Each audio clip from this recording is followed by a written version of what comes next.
driver's ed, but if they don't, this is what they taught when I was in driver's ed. Don't use your high beams in the fog. Of course. Or, you know what? Do it and see how much that helps. Yeah. Just don't do it on the road with other people. It's ridiculous. All you're doing is blinding others who then can't see their own path. Yeah. And it doesn't help you at all. Yeah. Look how messed up and foggy, more foggy it is now. See? So, yeah. So, pro tip, keep it on the low beams, and then you'll be good to go. Now, I know that not all cars have this, but most new cars have been built with fog lights, like lights specifically that cut through I think fog. like trucks and Jeeps and things, but I don't think like your run-of-the-mill car has So, like, them. we had a Sonata that had it. Yeah. You know, I don't know if that's like maybe higher end, but that was one of the cool features on our car. Good deal. Well, just don't use the high beams. No, keep the high beams on. That's all we're saying. Yep. So. But happy Thursday. Welcome to it. That much closer to Friday. Mm-hmm. Yeah, I think we're on the radio signal. We might have to tweak the knob a little bit in the other room. I was wondering. I think that's what it is. Someone bumped the table. Speaking of fog. But, yeah, I hope everyone's having a good day. We got a full slate for you. We'll get you up to date on all that here in just a little bit. Mm-hmm. There's someone's going to mention that just went right out of my head. So, oh, well. Forget it. Had a pretty interesting evening last night. Had date night with the kids. Yeah. Took them out to see a movie. I went to see Elf. Good deal. Now, I've caught a lot of heat for this, but full disclosure, I've never actually sat and watched the entirety of the movie Elf. I've seen large portions of it in clip form, Right. but I've never watched the movie Elf. So that was actually my first time watching it start to finish, and with a kid on either side. Yeah. It was it's a great movie. I have nothing bad at all to say about it. It was very funny in a lot of different places, and I am a humongous fan of Zooey Deschanel. There you Anything go. she does, I mark out. She has that cute aw shucks look down. Just that, what's a hometown? I don't know what the term is. But The girl anyway. next door. Yeah, kinda. that thing. But so. loaded the kids up on all the good candies. Mostly deal. just, M&Ms with popcorn, and yeah, they were very happy. Yeah. So, is there tummy aches in the morning? No, it was more just they didn't want to get up this morning when Right. it was time to hoof it to Grandma's house. The sugar coma continued. They were not thrilled. Now, Hunter lucks out, though, because Hunter's still light enough that I could kind of just huck him over my shoulder like a Continental Soldier and take him to the car. Mm-hmm. Rhiannon, I ain't carrying her. She's getting a little bigger. She's, You need to hoof it on your own. Yeah. So She, like most of the members of my family, are all core. We have a very thick core. That's right, but we don't move easy. We stay strong. We plant. That's right. Well, I'm glad the kids had a good time. And, so, are they showing that like every night, or was that just a one-night job? I think deal? it was just tonight. Just I that could be one wrong deal? on that. It might have just been like a... I know they've been showing like older movies or classic movies over the they did certain nights of the week. Christmas Vacation, which I had to miss because it was literally like the night before I was supposed to leave town, so Yeah. that didn't work out. But In all fairness, all these movies will be on ad nauseum on channels throughout. yeah, but that's sort of not the point. I know. It's, I get you. I didn't get to live in, or I did. I wasn't alive in 1989. No, I wasn't really cognizant of, hey, let's go to the movies when Christmas Vacation came out. Plus, I would have been too young to get most of the humor that I appreciate in the movie today. Yeah. So to see that movie on the big screen with my sensibilities, yeah, I get that. definitely want to see it. I lived through them, so I kind of remember seeing them in those times. Yeah. Like E.T. I remember as a kid seeing E.T. in the theater, So, yeah, I'm old. All right. But yeah, Elf, great movie, great performance by the still going strong Bob Newhart and the late great Ed Asner. Yeah, he was worried. He was trying to. We had a discussion at is-was game, and okay, he was a was, was an is, and is one. And now he's worried that he's going to jinx it. Well, okay, so this show has a bit of a history. Yeah, I know. But I didn't say it. No. You did. So maybe that is the good, because usually it's me that That's true. Commits the Nostradamus But I'd say it's I'm due. I'd say I'm pert near due. Yeah. So well, hopefully, let's keep an eye on Bob today. That's all I'm saying. Call your Bobs and let them know you love them. That's right. All right, let me give you the rundown for today's show.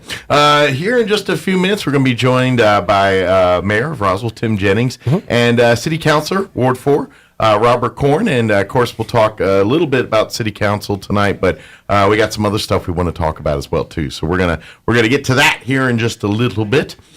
In the 8 o'clock hour, about 8:15, we don't have a guest scheduled, so we're gonna replay an interview yesterday. Andrew Moore with the Chamber joined us. Gave us an update on their next business after hours and some other events and things going on. So we'll play that interview for you here in the 8 o'clock hour. And then around 9:15 or so, Bob Power going to drop by. And he's got a Christmas show coming up, wants to tell everybody about, invite to. So we'll talk about that with Bob around 9:15 or so. Very good. Just caught the headline, WNBA star Brittany Griner freed in a prisoner swap. I saw that just as I was leaving the house on the news there. Yeah, I don't know all the details about it. I'm not but sure I all the just details either, but in my head, and I know this isn't how it worked, but in my head, they were like, all right, you give us Brittany, we got this dude who trafficked like 10 pounds of heroin. Yeah. Jim Richards, he's, we all here.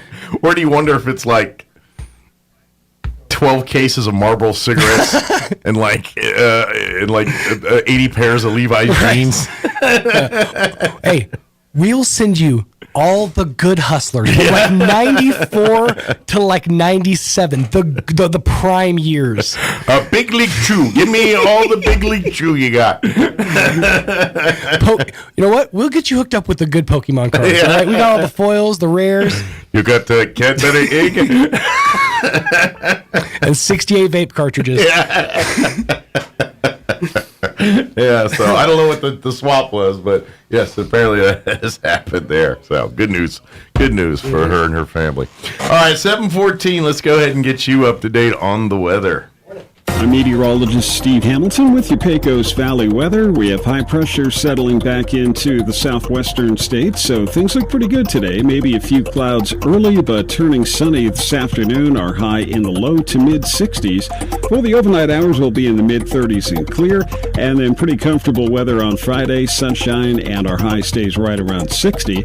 We'll be in the low 60s with sunshine both Saturday and Sunday. That's your latest forecast. I'm meteorologist Steve Hamilton. Thank you, Steve. Currently foggy and 41 degrees here in Roswell. Humidity is at 93% with winds currently out of the northwest at 3 miles per hour. Can expect some this patchy fog to linger around, they say, till about 9 a.m., but mostly sunny after all this burns off. High of 64 with west winds 5 to 10 miles per hour. Clear skies tonight with an overnight low of 34 degrees. North winds at around 5 miles per hour. Mostly cloudy for you Friday. Highs near 60 tomorrow with north winds at around 5 miles per hour. Mostly cloudy Friday night, then gradually clearing with an overnight low of 35. Winds out of the south at around 5 miles per hour. And then looking at the weekend, sunny and 62 for you Saturday. Northwest winds at around 5 miles per hour. Sunny and 64 for Sunday. All right, 7:15. We're going to take about a 2-minute 45-second commercial break. And then we'll have Mayor Tim Jennings and City Councilor Robert Korn join us on the other side. Don't go away. You're listening to Mornings with Mike Winters.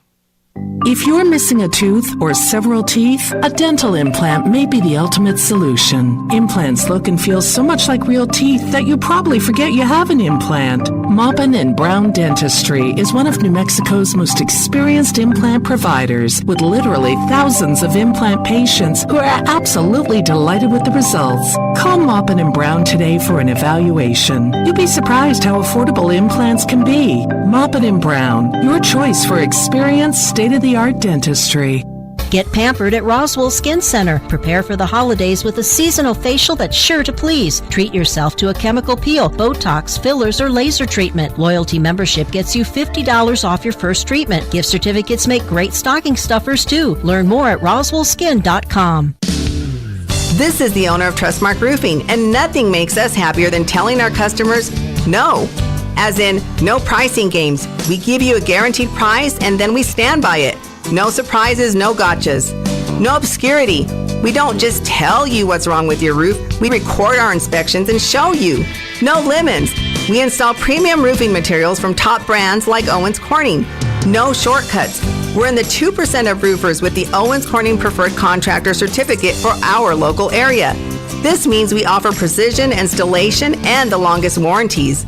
Want a beautiful new roof that's built to last? Choose Trustmark Roofing, the roofer that loves to tell our customers no.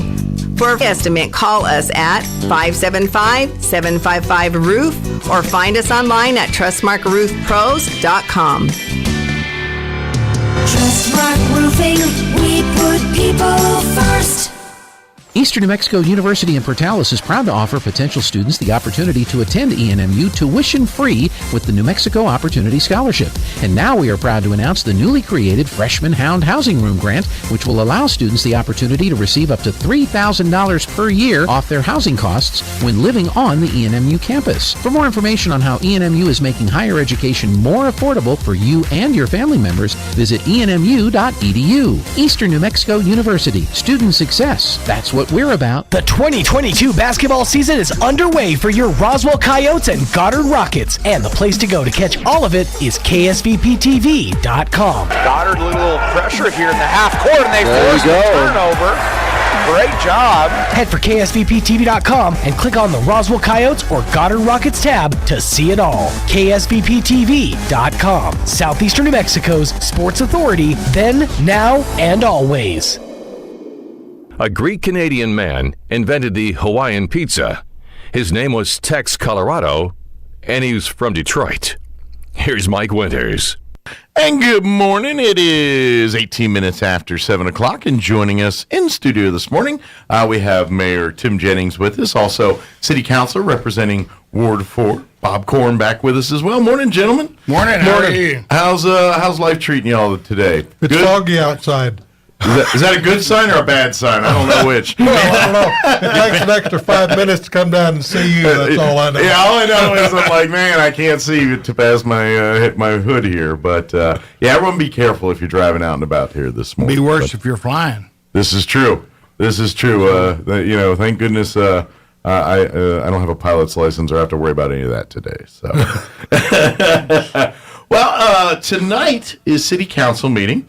As it is the second Thursday of every month, and as always, City Council is at 6 p.m. at the chambers there at the Convention Center, the designated spot for the meetings and all. 6 p.m. tonight, and as always, open to the public, and the public is always encouraged and invited to come and participate in our public meetings here. So, real quick before we kind of get in the meat of everything, is there any highlights or anything from tonight we kind of want to talk about before we kind of get into this the bigger meat of the story here?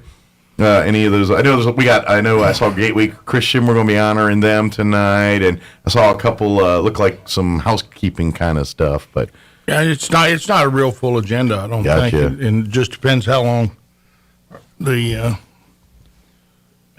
spend on the MERP thing. That will be how long it lasts, but they can always last all night. Sure, I've seen meetings where they start at 6 and sometimes they go into Friday morning. Yeah, unfortunately, more times than they should. Sometimes. Yeah, absolutely. Anyway. But all right, so let's kind of get into this MIRP. Now this is just kind of heating up. I must confess, I'm a little unknowledgeable on this myself here. So can we kind of set the table of what this is all about before we get into the parts that there's issues with, and just kind of give a general explanation of what this overall process for MIRP is? Yep. Well, yeah, the MIRP, MERP, or whatever you call it, it's a thing that they've used in some areas, some cities in southern New Mexico to enhance builders to come and build homes in their community. So creating like an incentive program to say, hey, bring your company here with your workers and come build houses for us. Yeah, and it's an incentive program, and I guess the last council had passed some of the legislation to do it, and but then when it came along, they didn't put any in the budget. They didn't put any money to fund it. Okay. And it says if the money's available, you can do some things.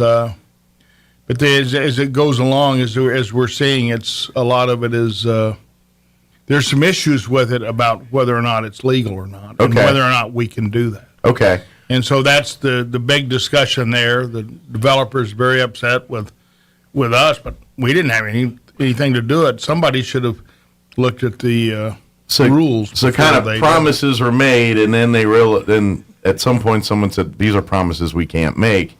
And I'm guessing the developer's like, no, you got to make good on the promise. And the other's like, well, if it's an illegal promise, we can't make good on this promise. It's just, it's not fair to the citizens of the community. It's the old adage, the cart before the horse or the chicken before the egg. Gotcha. I mean, if you don't do your homework up front, then you make some promises that you can't keep sometimes. Gotcha. Makes sense here. So the big problem is it one, is it the legality thing or finding out if it's legal or illegal, or is it like, well, if it wasn't funded to begin with, was it part saying, well, it says if there's funds, but if there wasn't funds, then, I mean, what's our options here? Where are we, like, what's our different choices here? There's two things. First off is the legality of the program. A little more background real quick. Hobbs in Lee County did this. Well, Hobbs is a home rule government. We're not home rule. Gotcha. So that gives them a lot more elbow room with procurement issues. Okay. And they modeled this system after the Hobbs deal. I've talked to the Hobbs mayor. I've got the Hobbs ordinance.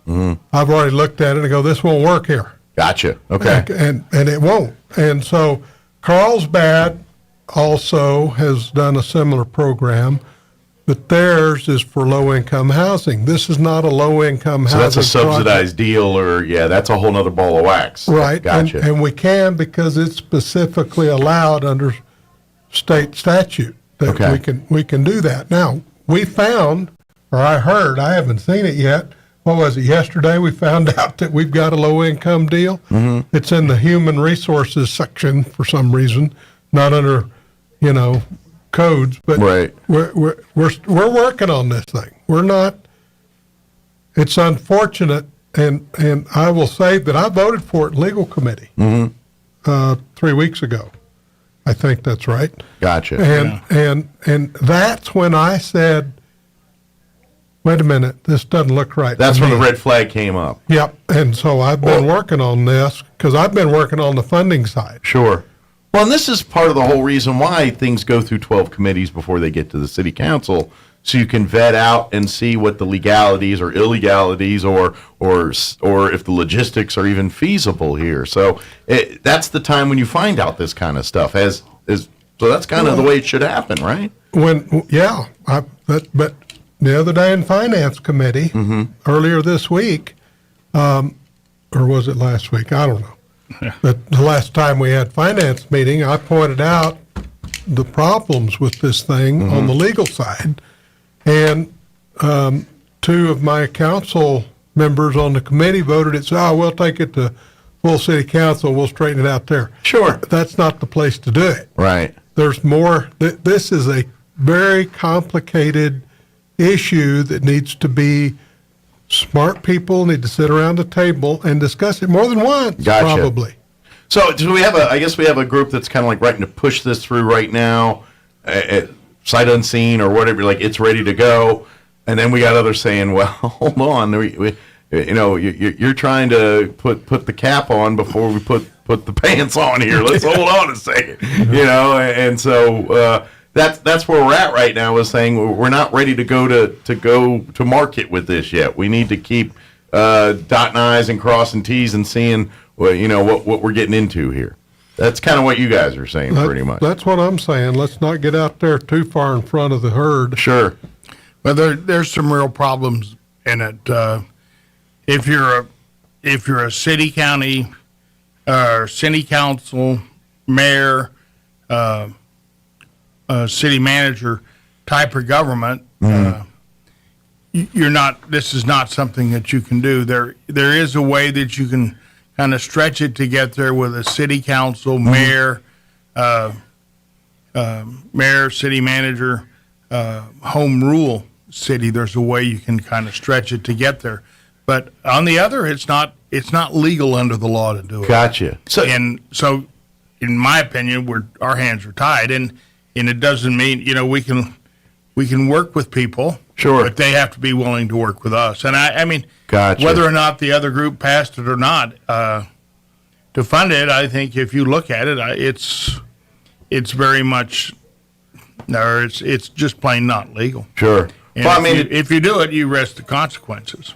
Well, and I got two questions. One, actually, well, let me go back to this one first, and maybe that'll just so we can kind of explain. You guys had mentioned that Hobbs and they run by what's called home rule. Explain the difference, what home rule is versus how things are done here in Roswell, and why the two don't jive. Just to kind of give people a little bit of understanding there. Well, home rule is a way that when the city and the voters ratify, that gives the council form of government with the home rule. It gives them more authority to bring things up, different things, and the ones that aren't the home rule, they don't have that authority, and they just live under the laws of the state of New Mexico that are there. Okay, and that's what our city is, and some of this, when we go back and you look when we started, there are a lot of things we were doing our city was doing were under the home rule like guidelines. We are not a home rule city. Our voters did not give us that authority. I gotcha. Okay, and that goes back when you go looking about who can appoint what and have what authorities that different agencies or different people who are appointed, who they respond to. All governments should be set up. And I think most of them, they try to set them up where there's a check and a balance system in there. So no one side goes out of control. That's kind of the plus and minuses here. So home rule, the plus is, well, if you're trying to get stuff done quick, it's that'd be to your advantage. But there's a lot more chance of nefarious stuff going on there, or it takes away transparency, which is something that most governments want to or should have happen here. Whereas Roswell's like, no, we're not adopting that because we're going to sacrifice speed for right, and that so we go by the process of a government process with the rules are clearly noted here on how to get from achievement A to point B here. That's and that makes sense. I get that. You got to play within the rules. What yes. And to do that, you have to understand the rules that you have to play under. Sure. And as I said, Carlsbad has a what do they call it? Low income housing. Affordable housing. Affordable housing, which falls under another set of rules. Right. But we're allowed to do that if that's what we decided to do. Okay. Under the present state law. Now, the difference is that affordable housing for Roswell might be $150,000. I don't know. I haven't put a pencil to it. The houses that's involved with this process, they're saying it's 300 plus, which is a medium income. And so, I mean, we're going to have to. Yeah. We need to circle the wagons here. And I think if you talk to some low-income people with 300 plus, they're probably thinking I'm not low income. Yeah. Well, when you look, the average income for people in Hobbs is probably 90 to 100,000. And I mean, just because they have so many oil field workers that make an awful lot of money. I imagine that fluctuates pretty depending on the time of the year, that medium goes up and goes down, or at least here it's pretty across the board. And you go to Carlsbad and they're at 70,000. Sure. But you come to Roswell and we're at 50,000. Now Roswell has 22% of the people in Roswell are live below poverty. And so when you look at that, low affordable housing, it doesn't come anywhere close to $300,000 house. Sure.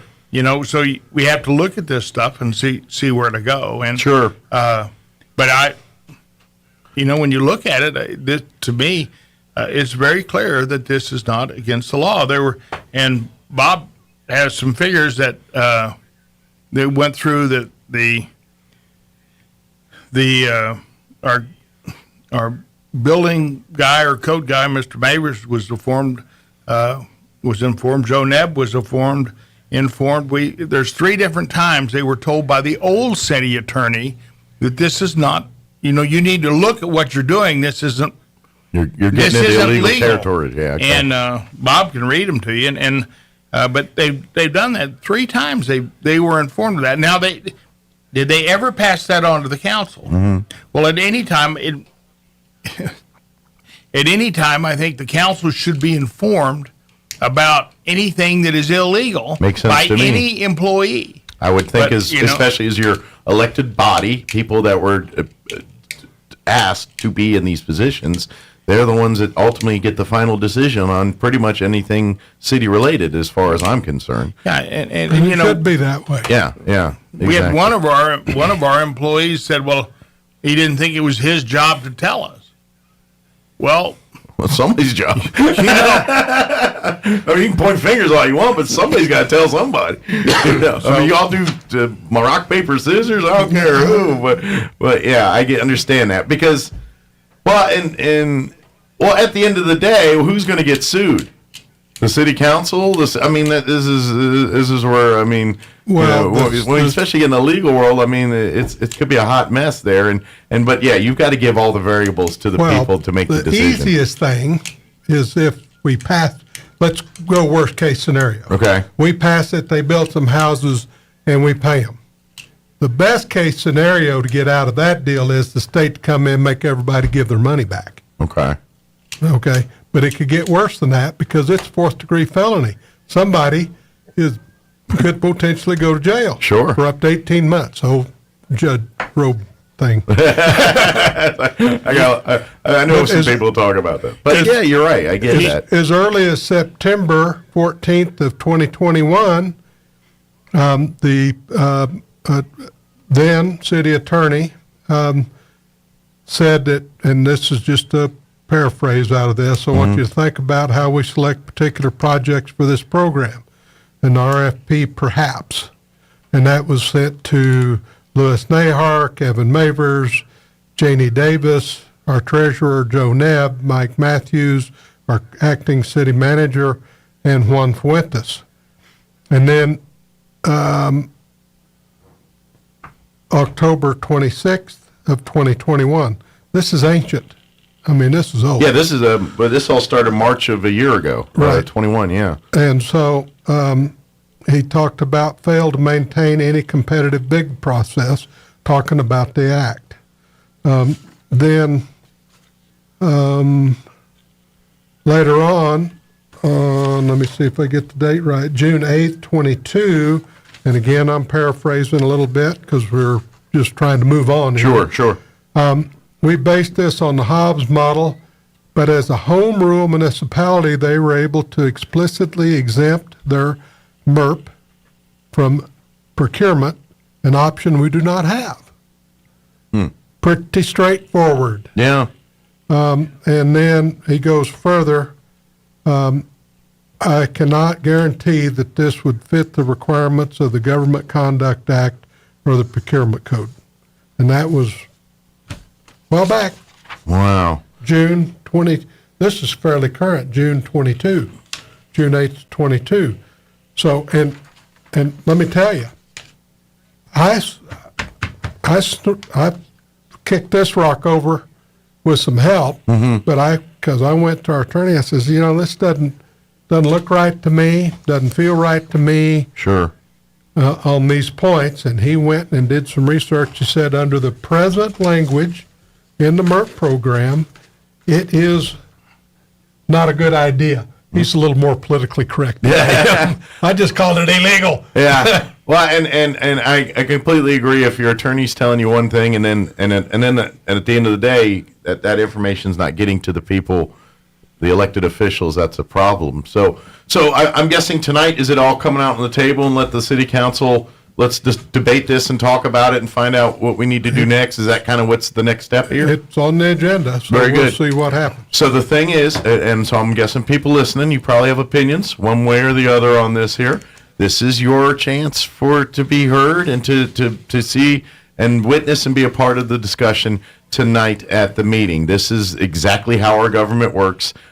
Please do it the proper way. It's fun to spew on Facebook or whatever, but this is how you get stuff done: is come to the meetings, sit. They'll be when you get. I'm sure, Mayor, when they get there's a sign up sheet that they can sign up to speak, and at the appropriate time, when the mayor, in the point of the meeting, the mayor will call you and give you give you the floor, and you get a chance to do that. And that's so tonight is that night. So if you have strong passions about this one way or the other, 6 p.m. tonight, be at City Council and.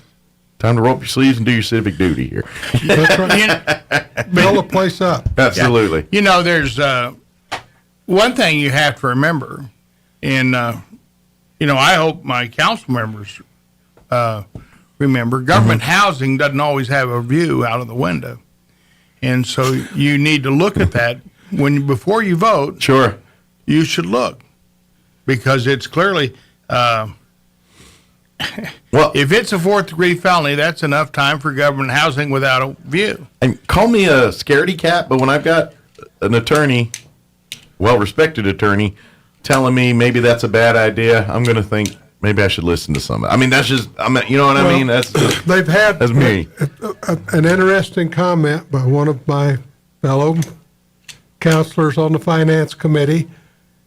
He got all huffy, and he said, well, I think Mr. Hess, because Hess was, Mr. Yatama, excuse me, was called in. He was on the call, because that's the way we do our meetings now. We do it all electronic. I hate it, but some people. It's the world we live in. That's all right. And you can thank COVID for kind of sealing the deal on pushing it forward. So, but anyway, he said that he'd already been told by Mr. Patterson, whenever he was the city attorney, that this is highly questionable. Gotcha. You've got the documents in front of you.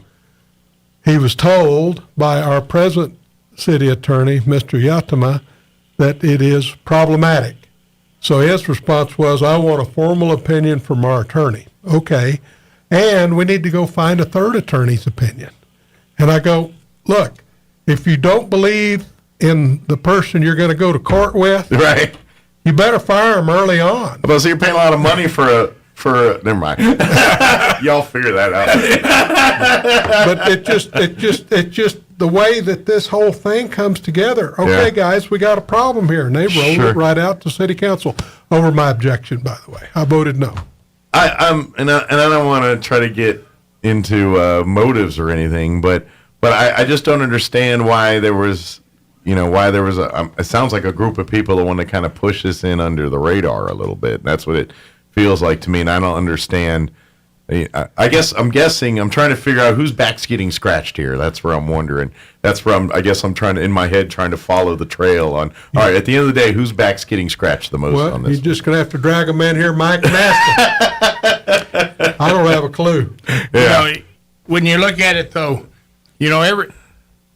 every year when you start in government, you take an oath to obey the laws of the state and the Constitution of the state and the laws of the country and the Constitution of the country.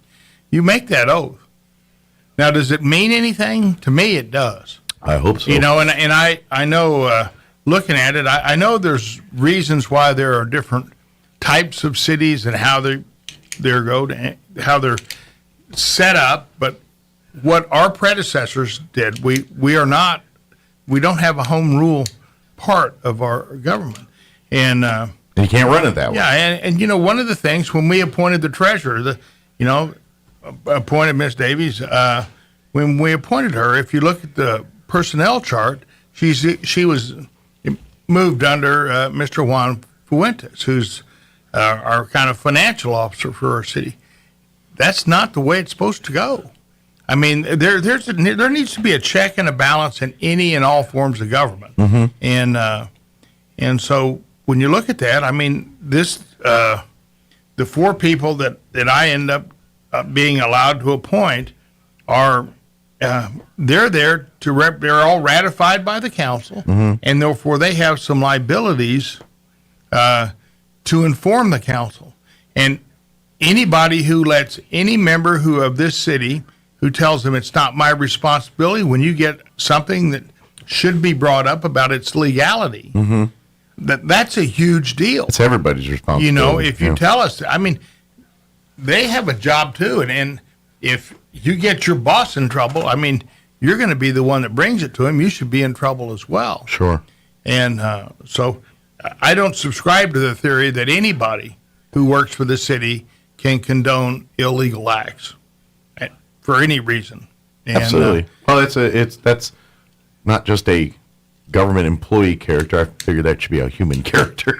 You know what I mean? That's a good rule to live by in all aspects of your life, not just city government. That's true. That's true. And I think we need some more of that life, and not just in government. Certainly in government, somewhere. Well, and this is the point. Well, part of me, this is the whole reason city government's not supposed to be partisan per se. It's we all. This is our neighborhood. This is our homes. This is, we all want the same thing. And so let's be honest and upfront with each other. Let's do it the right way, because, I mean, I get it. I understand there's those days in government where you're like, man, I wish we could just do this. And I get it. And I imagine there's days you guys feel the same way, but we can't have a day like that in government, because the day that happens is the day that you just put a crack in the armor and potentially made it an in for corruption and Lord knows what else. Well, and so you got to be vigilant on that stuff. It's not a choice. People, they have an idea. Mm-hmm. Let's go build purple widgets. Sure. And it's their idea. And they get so involved in that idea that they don't want anybody to say, well, maybe we ought to make them blue. Right. Or maybe we ought to make them red. Yeah. I'm not that way. Yeah. I think that if I can get 12 people with good mind, mm-hmm. sell them on the idea, now how do we get this deal put together? We're going to have a better product when we get done. Right. Not a lesser product. That's how it should be. And I think that ingredient's kind of missed in the bigger picture, but that's another conversation for another day here. So I know you guys got about a ton of stuff here, so we don't want to keep you too much longer here. But again, tonight, 6 p.m., this, and then, of course, we got, we come on out. I know, like the Gateway Christian football, volleyball, I think they're getting honored tonight. Let's go and celebrate those kids. And there's going to be a lot of good, fun stuff that's get there early, because that's when the fun stuff, where they get to honor some of the kids and bring your blankie. It could get late. That's right. and then settle in for the real action here. But please come out. And then, of course, if you cannot physically be there, don't forget, you can always go to the city's website and watch it at home in TV. Right. And I believe there's a GoToMeeting link there, even if you'd like to speak remotely. You can sign up to do that there as well. Or you can type stuff in. Yes, absolutely. And I try as committee chair not to, because it's not on our screen. Sure. And I think the mayor's about the only one who has access to all that, right? The way they got the command central set up. Yeah, they have a command central, but somebody else has to run most of it. Yeah, I don't blame you. Like, dude, I'm trying to run a meeting. I don't have time to be an engineer here and run fly the Enterprise at the same time. One thing that should be brought up in this Christmas season and things, we started it all off, and unfortunately we had the Light Parade and the Wool Bowl at the same time. And they were two great events. They just were happening at the exact same time. So. And actually, they had the Potters Guild had their function at the Roswell Museum too that night. But those three things, and it's a shame. We need to get something to where we can kind of coordinate a little bit more on our use. But for anybody who went to the Bronco football game, it was really good. It was a great game. 28-26. I was putting it on the radio, so I was sitting here watching it on the TV because they were doing the video of everything there, and then my job was to catch the video to put it on the radio. And so I was watching all the videos. So I got to watch the helicopter, and I'd hear the fireworks go off, and then I'd see them on the TV down here. So it was kind of cool to watch it. So. But yeah, the Light Parade, it was a great night. It just, maybe we can just spread them out so we all can go to all of them at this, when they're available. But I got one more question. Where are you taking him to breakfast this morning? He needs from what I understand, you owe him a breakfast. Well, it'll have to be either Martine's or probably Helly's Cafe. There you go. Either one of those. He's gonna. I guess he gets to pick. All right. So. Well, who's got the most expensive steak and eggs in town? I don't know. Maybe we'll find out this morning. We're going to go hopping here. So, but gentlemen, thank you very much. And Mayor, you, Mike. love to. We need to get back with you. Maybe we can get you back coming on again before City Council. Just kind of giving the rundowns if you're still available for that. I know you got 100 things going on, but there's always we'll get back in touch and see if we can make that happen. So sounds good. Thank you, gentlemen, and appreciate what you do. We'll see you here next time. Don't work too hard, okay? Enjoy breakfast. There you go. Enjoy breakfast. All right, 7:47. We're going to pause for news and a quick break. Don't go away. Now for your Pecos Valley News Update. I'm Jared Cirillo. This Saturday, the Roswell Museum will commemorate the first dedication of the museum that took place in December of 1937. Mayor Tim Jennings will lead the rededication ceremony beginning at 10 a.m. During the ceremony, a new work of art will be commissioned by the Roswell Museum and Art Center Foundation. The work will be unveiled. After the ceremony, guests are invited to celebrate the holidays with special events through 1 o'clock p.m., including a hot chocolate bar. There will also be a visit from the jolly old man himself to spread holiday joy. The New Mexico Court of Appeals has denied Eddy County's motion that appealed a May ruling blocking a potash mining company from around 20,000 acre-feet of water that the company claimed it could remove every year from the river. Intrepid is one of Carlsbad area's two main producers of potash, an ore used mostly in agricultural fertilizer and other products that predates oil and gas when it comes to industrial development in the region. You're up to date. I'm Jared Cirillo reporting. In 1998, Google was invented by two guys in a garage, proving that the very essence of new tech is its ability to disrupt existing companies. Think iPod versus Walkman, Amazon in the malls, digital cameras and Kodak, and now we have the technology that could put an end to Google in 2 years, maybe less. I'm Kim Commando, brought to you by T-Mobile's Advanced Network, now going farther than ever before. Visit T-Mobile.com/55 today. Meet ChatGPT, unveiled last week by a company called OpenAI. ChatGPT already has 1 million plus users. Here's how it can destroy Google. Ask it for, let's say, George Washington. Instead of popping up a results page where you have to select articles, it eliminates the results page altogether. It provides you with a concise essay on George Washington and his life. The Google results page, where Google makes its advertising money, is totally eliminated. The website is overwhelmed now, so be patient gaining access. And give my daily podcast a try. It's called Kim Commando Today. Home should be where you and your family feel safest, especially over the holidays. This season, give yourself and your family the gift of peace and protection with the #1 rated home security system, SimpliSafe. Right now, SimpliSafe is offering 40% off a new security system. In an emergency, 24/7 professional monitoring agents use Fast Protect technology to capture critical evidence and verify the threat is real, so you can get priority police response. SimpliSafe is whole home security with advanced sensors for every room, window, and door. 24/7 professional monitoring service costs under $1 a day, less than half the price of ADT. With the top-rated SimpliSafe app, stay in complete control of your system, anytime, anywhere. Arm or disarm, unlock for a guest, or access your cameras. Don't miss your chance for massive savings. Get 40% off any new system at SimpliSafeKim.com today. That's SimpliSafeKim.com. There's no safe like SimpliSafe. I'm meteorologist Steve Hamilton with your Pecos Valley weather. We have high pressure settling back into the southwestern states, so things look pretty good today. Maybe a few clouds early, but turning sunny this afternoon. Our high in the low to mid-60s. For the overnight hours, we'll be in the mid-30s and clear, and then pretty comfortable weather on Friday, sunshine, and our high stays right around 60.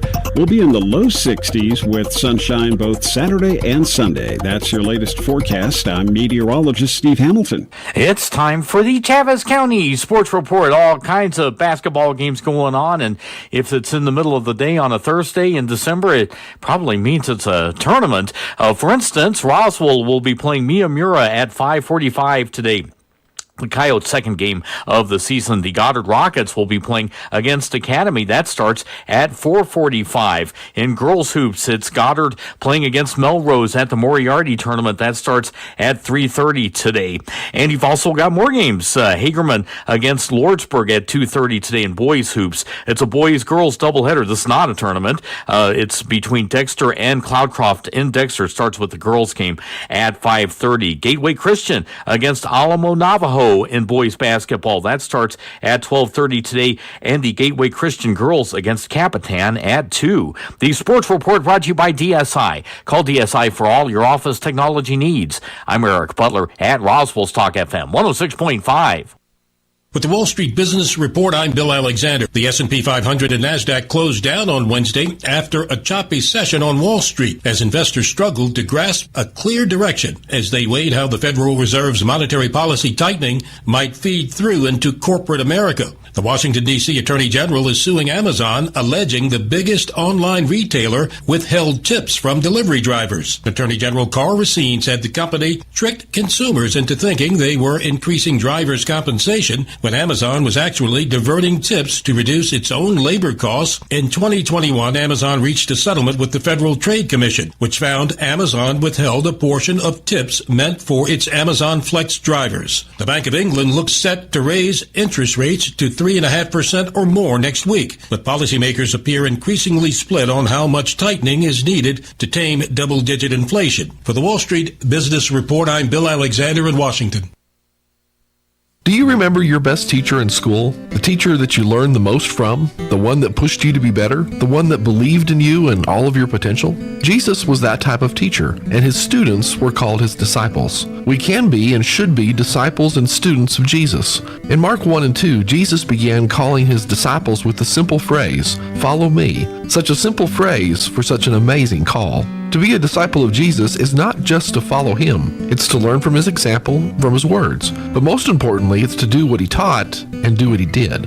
See, we're supposed to follow his example. We're supposed to be Jesus in the world today. Our teachers didn't just want to give us random knowledge. They wanted to make our minds grow and discipline our abilities so that we could take what we had learned and use it in our lives. We take the same lesson from Christ. He gave us his word, his guidance through the Holy Spirit, and the ability to talk to him through prayer so that we can be the best disciple possible and follow him. Join us at the Country Club Road Church of Christ for worship at 10 a.m. on Sunday, located on the corner of Country Club and Washington in Roswell. 9 of 10 people with pre-diabetes don't even know they have it. Left untreated, diabetes can lead to other health complications including heart disease, stroke, and liver disease. Don't put off your care any longer. Artesia General Hospital's Diabetes Care Team can help you make a personalized plan to manage diabetes or pre-diabetes and reclaim your health. Learn more or request an appointment at artesiageneral.com/diabetes. Wakefield Oil Company is a name you can rely on with full service at the pump the way it used to be. You can expect service in just 15 seconds. They offer bulk fuel and oil services and even diesel exhaust fluid. Wakefield Oil Company will deliver to farms, ranches, dairies, the oil fields, and more with dependable service you can count on. So the next time you need service or delivery, go with the name that locals have trusted since 1983. Wakefield Oil Company, 311 South Virginia in Roswell. Let them earn your business. Hi, I'm Dr. Keon at Carabelli Dental. Same-day smiles are what we do. My passion is helping patients chew, talk, and live with confidence. That's why I'm one of the few doctors in the U.S. who can create beautiful same-day smiles with the latest digital implant technology. This procedure is life-changing. Just ask Sean. Hi, I'm Sean. I've been that voice that you've heard on the radio for most of my life, but I'm also a dad to 2 amazing kids. I've had a million reasons to smile, but in all my old pictures, I was never smiling. Truth is that life of improper care and being dealt a bad hand genetically left me practically with no teeth. It affected everything from the way I ate, the way I talked, and of course how I interacted with people. And that's where Dr. Keon and Carabelli stepped in. They eased my fears. They explained every step of the process in a way that I could understand, and they made me feel almost like I was part of the team. And now I can't stop smiling. I have so much more confidence, and I love looking in the mirror now. I can't explain how much of a difference Dr. Keon's dental implant process made for me. Our team can help you find your smile too. Come see us at Carabelli Dental, 575-622-4455. It's possible to turn peanut butter into diamonds. Peter Pan tried it with his buddy Skippy, but they couldn't do it in a jiff. Here's Mike Winters. And good morning. It is 7:56. Got a couple minutes here before top of the hour in news here. Stay tuned next hour. About 8:15 or so, we're going to replay our interview we had yesterday with Andrea Moore, Executive Director at the Roswell Chamber. She joined us and talked about some of their upcoming events. They've got a business after hours coming up at Hippie Chicks they want to invite everybody out to, and just some other events and the website, and just talking about the magazine. The latest, the holiday edition came out into homes week or two, right around Thanksgiving time. And so just encouraging people to check that out and all that. So we'll play that interview for you next hour. Of course, breaking news as people waking up this morning and getting about their day. Brittany Griner, the WNBA player who was arrested for having possession of marijuana in her luggage or whatever, who ended up spending the last several years in a Russian prison. They did a prisoner swap, and she gets to go home today. So good news for her and her family. That's great to hear. I know they're going to politicize this and make her a hero and all that stuff. And I mean, I know people, politics and everything, they really, get one way or another about things like this, and pull all of that aside. Everything about Big DNR and grandstanding and all the garbage that politicians tack on for stuff like this. Is she a hero? No. Did she get a raw deal? You betcha. I mean, come on. She could, in theory, could have spent 10 years in prison for a vape card. I mean, it'd be one thing if she had kilos of drugs in her, but I mean, it was like a vape. I mean, yeah, did she do something dumb and stupid? And you're like, what are you thinking? Yeah. You were an idiot. What were you thinking? I don't know. If I'm getting on an international flight and I know I sometimes have things like that in my bags, I'm going to make double sure that I'm not having the things like that. You know what I mean? It'd be one thing if that's not mine. I never put it there. I have no idea who it is, but So don't get me. She did something stupid. That was dumb. But does she deserve all this? No. No, that's a raw deal. And I would imagine, because the way society is, she's going to come out a winner on this one. She's going to get, now she's a star. Probably 90% of America never heard of this lady, unless you're a diehard WNBA fan, which, based on ratings and things, I think most of us aren't.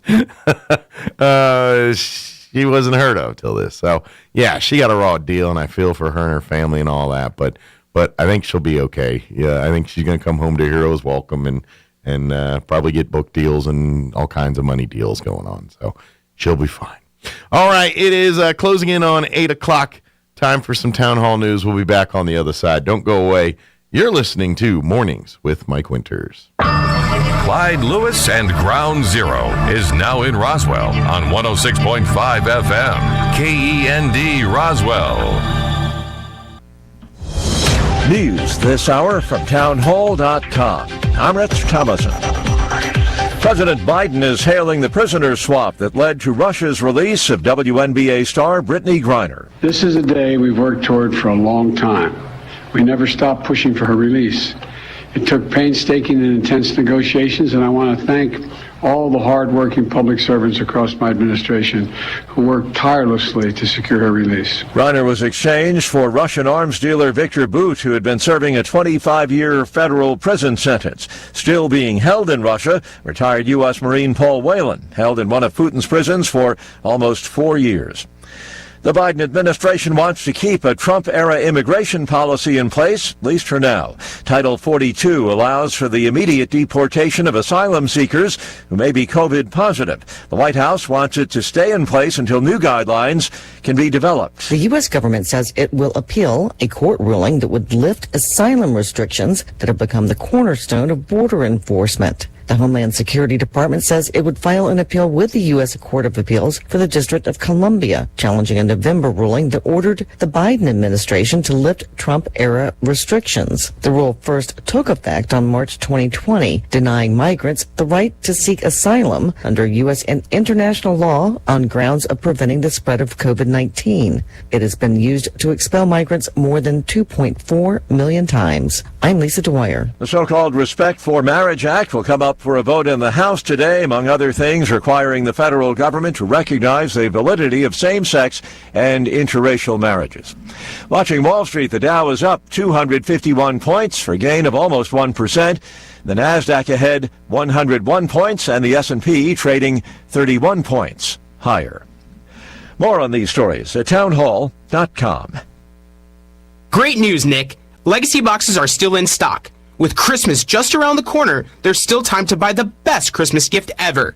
Legacy Box. That's right, Adam. Order today and Legacy Box ships immediately. It'll arrive ready to wrap and place under the tree. Gather the family together this Christmas and collect all your old VHS and camcorder tapes, slides, pictures, and film reels. Then you can binge on the good old days. From fading over time to risks like fire and water damage, your memories aren't protected unless they're on a digital format. Legacy Box helps you replay those great moments from the past, from Christmas morning to your wedding day. Legacy Box is the world's largest digitizer of home movies and photos. All the work is done right here in the USA, and over 1 million customers have trusted Legacy Box. This Christmas is the time to digitize. Visit legacybox.com/lbox for exclusive holiday savings. That's legacybox.com/lbox for last-minute shopping. legacybox.com/lbox. Iran has executed a prisoner convicted for a crime allegedly committed during the country's nationwide protests. Mohsen Shikari was convicted of injuring a besieged militia member with a knife and blocking Sattar Khan Street in the capital, Tehran. The judiciary described such actions as waging war against God. The 23-year-old was moved to solitary confinement 2 days ago to await death by hanging. Since the unrest, sparked by the death in custody of Mahsa Amini, began, at least 11 protesters have been sentenced to death. As many as 20 more face charges that could see them hanged.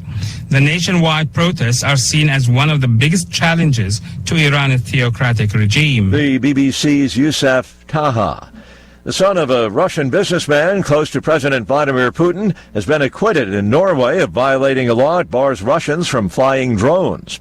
News and analysis, townhall.com.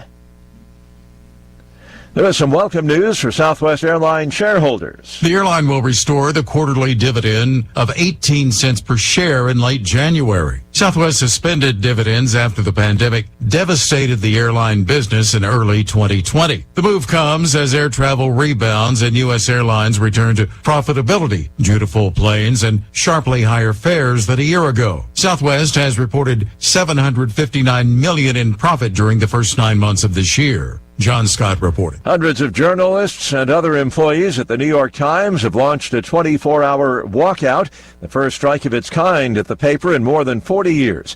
Newsroom employees and other members of the News Guild of New York say they're fed up with bargaining that has dragged on since their last contract expired in March of 2021. The Dow is up 252 points. The S&P ahead 31. More on these stories, townhall.com.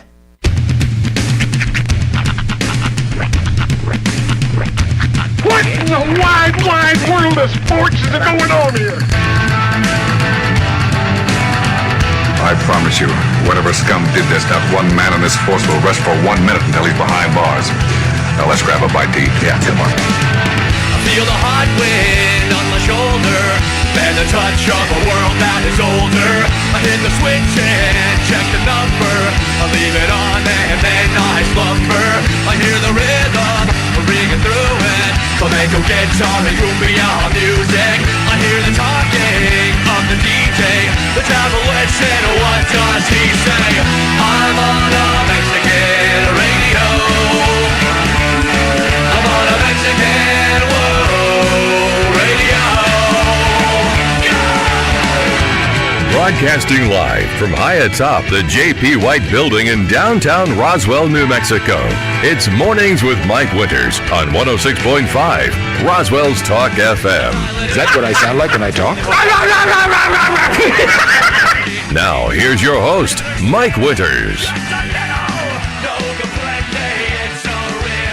And good morning. It is 6 minutes after 8 o'clock. Welcome to hour number 2, The Deuce, of Mornings with Mike Winters, right here on 106.5 Roswell's Talk FM. Happy Thursday, everybody. It's a foggy, dare I say, freezing foggy. Rolling into your ear holes like a thick fog. That's right. Thursday morning there. But yeah, I noticed some frost on my weed tree. So with the frost and the fog, it's got that freezing fog, ominous look. Still. Sending frost particles wherever it goes. Yeah. I read a story. So you know how everybody, your mom always said, you know, don't go outside without your coat on. You got to catch a cold. So as an adult, I was always like, cold has nothing to do with germs. I always thought it's because we're inside more often, you know, sharing the same heated air, whatever. Turns out there's actually some scientific proof that yes, cold does make you sick. Yeah? Specifically, cold noses. Yeah? Does it make you more susceptible to Well, germs? apparently your nose itself has like 8 billion different, antibodies that fight viruses. Oh. They're like waiting for like when a virus goes into your nose, it attacks those viruses and kills them before they get. So using that logic, picking my nose is like washing my hands. It's like a booster shot, if you will. But here's the thing: when your nose gets cold, nearly half of those defenses are killed off. Oh. So you're way more susceptible when your nose is colder. So maybe we should get nose muffs for the winter. Just nose masks. Yeah. What was funny is the end of the story was, so maybe mask up this winter? I think I'm going to, what I took from that story, if, in a pinch, with dirty hands, couple swipes up the nose and then you shake hands and you're doing your part to not spread germs. There you go. You're your own human sanitizer, hand sanitizer. Hold on, let me give you a little I don't think the science quite works like that. But you know what? Give it a shot. See what happens. How do you make friends and influence people? So when I dig my finger up your nose before I shake your hand, it's for you, not for me. You know what I like with a good Mike Winters handshake is you get a good cheese stretch like you would with like a DiGiorno. That's right. Yeah. Oh, that's a good antibodies. You want to rub that in. No, yeah. So gross. Oh man! Enjoy your breakfast hot pocket. I'll be honest with you though, dude. Being a dad, there's not a lot that really super grosses me out anymore. You kind of you get thick skin on that a little bit. With the exception of, for some reason, like mucus. That's your line. Messes me up, man. Yeah. So I imagine you don't like those videos of little babies sneezing and that big string comes out of their nose.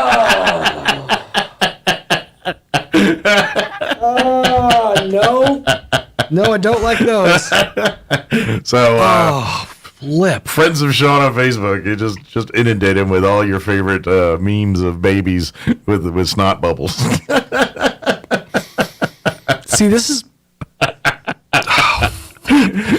the problem with having my brain. No, this is the problem with having my brain is I'm now remembering other clips just like what you're describing that I've seen in the past. This is why I ask my friends and family not to show me stuff like that because it sticks with me. That's why I'm laughing because I'm talking and I can see him visibly getting grossed out by it. It makes me happy. There was one I watched. It was several months ago. Basically, this. Oh God, it hurts to even think to describe it. Basically, this mom had a really super congested baby. Yeah, and it's like, I'm going to show you what to do when you don't have a nose sucky thing, and she put her whole mouth over the baby's nose. Oh, hold on. Yeah, I got it. I got it. I'm done. I'm so done. I'm so done. You visually made me not have fun with it. Oh, my God. There's a fine line between love and nasty, and that just hit across that line, I think. Now do you understand? I can be wrist deep in poo and not bug me at all, but that's where I draw my line. Yeah, that's a bit. Oh. Yeah. Oh my God, I'm tearing up. Of course, back in the day, that was first aid for snake bites too. Yeah, not sucking noses. No, but, you know. I don't think they teach that anymore. Well, I think they did different. Yeah, MythBusters proved you're not doing you any good. You're actually giving that poison to somebody else. Yeah, yeah. Poison doesn't work like that. As soon as it gets into your bloodstream, it's in your bloodstream. Yeah, you can't just suck it out of a wound hole. That was the first aid. I guess like within seconds maybe, but past that I don't see. Yeah, but anyway, maybe you're buying time. I don't know, but don't do it anymore. That was what they used to tell us.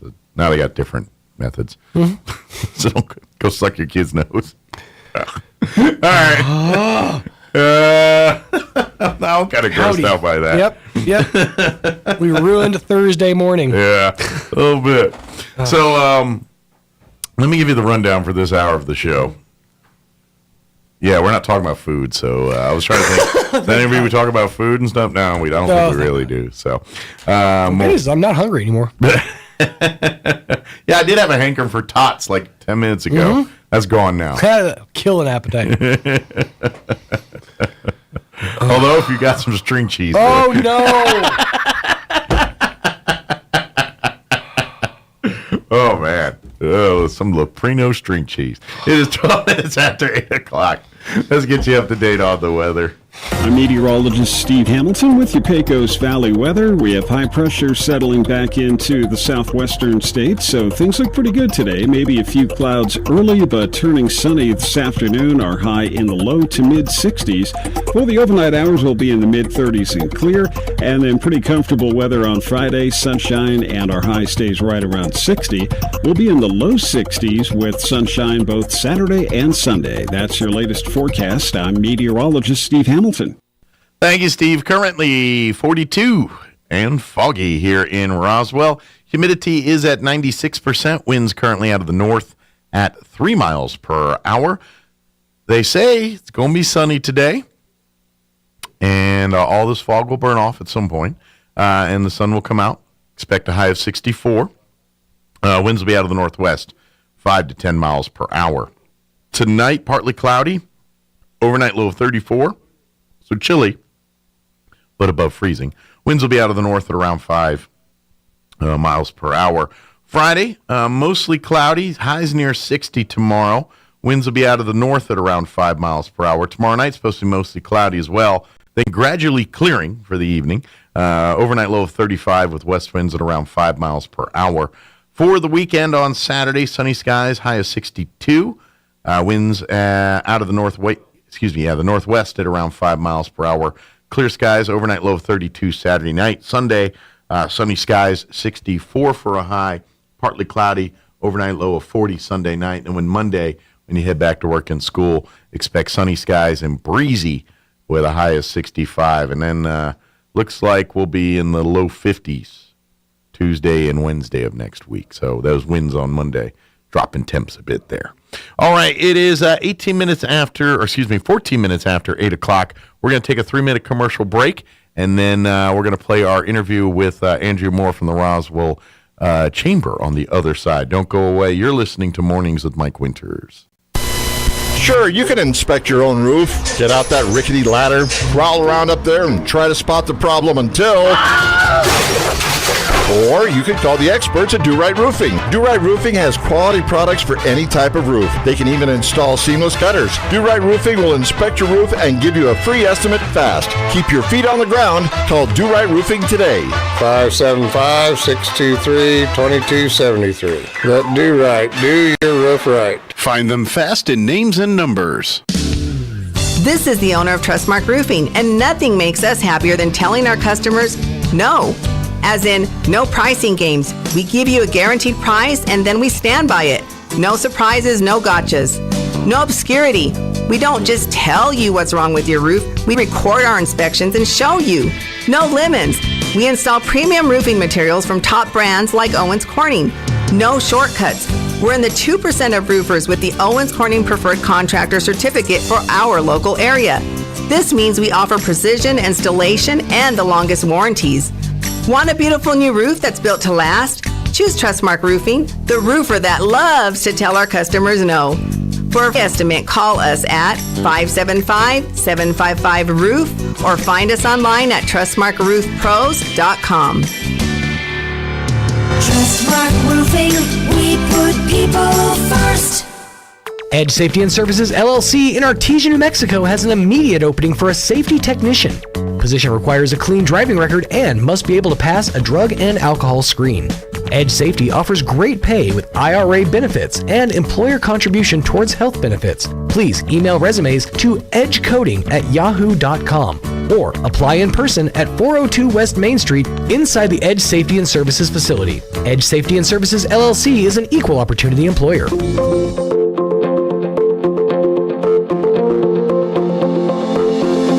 Have you ever had someone do something kind and out of the ordinary for you? How did that make you feel? I know for me, it brightens my day. Hi, this is Pastor Troy and Julie Smotherman for the Joy of Marriage. Galatians 6:9 says, "Let us not get tired of doing what's right, for after a while we will reap a harvest of blessing if we don't get discouraged and give up." I've learned when you don't know what to do, just do the next right thing. Keep sowing good things into your spouse and your family. Be patient. God promises He will give you a harvest. It will make a difference. A successful farmer just keeps on working and expects to have a great harvest. I know when my husband brings me flowers, it blesses me. So do something unexpected for your spouse. It will pay off.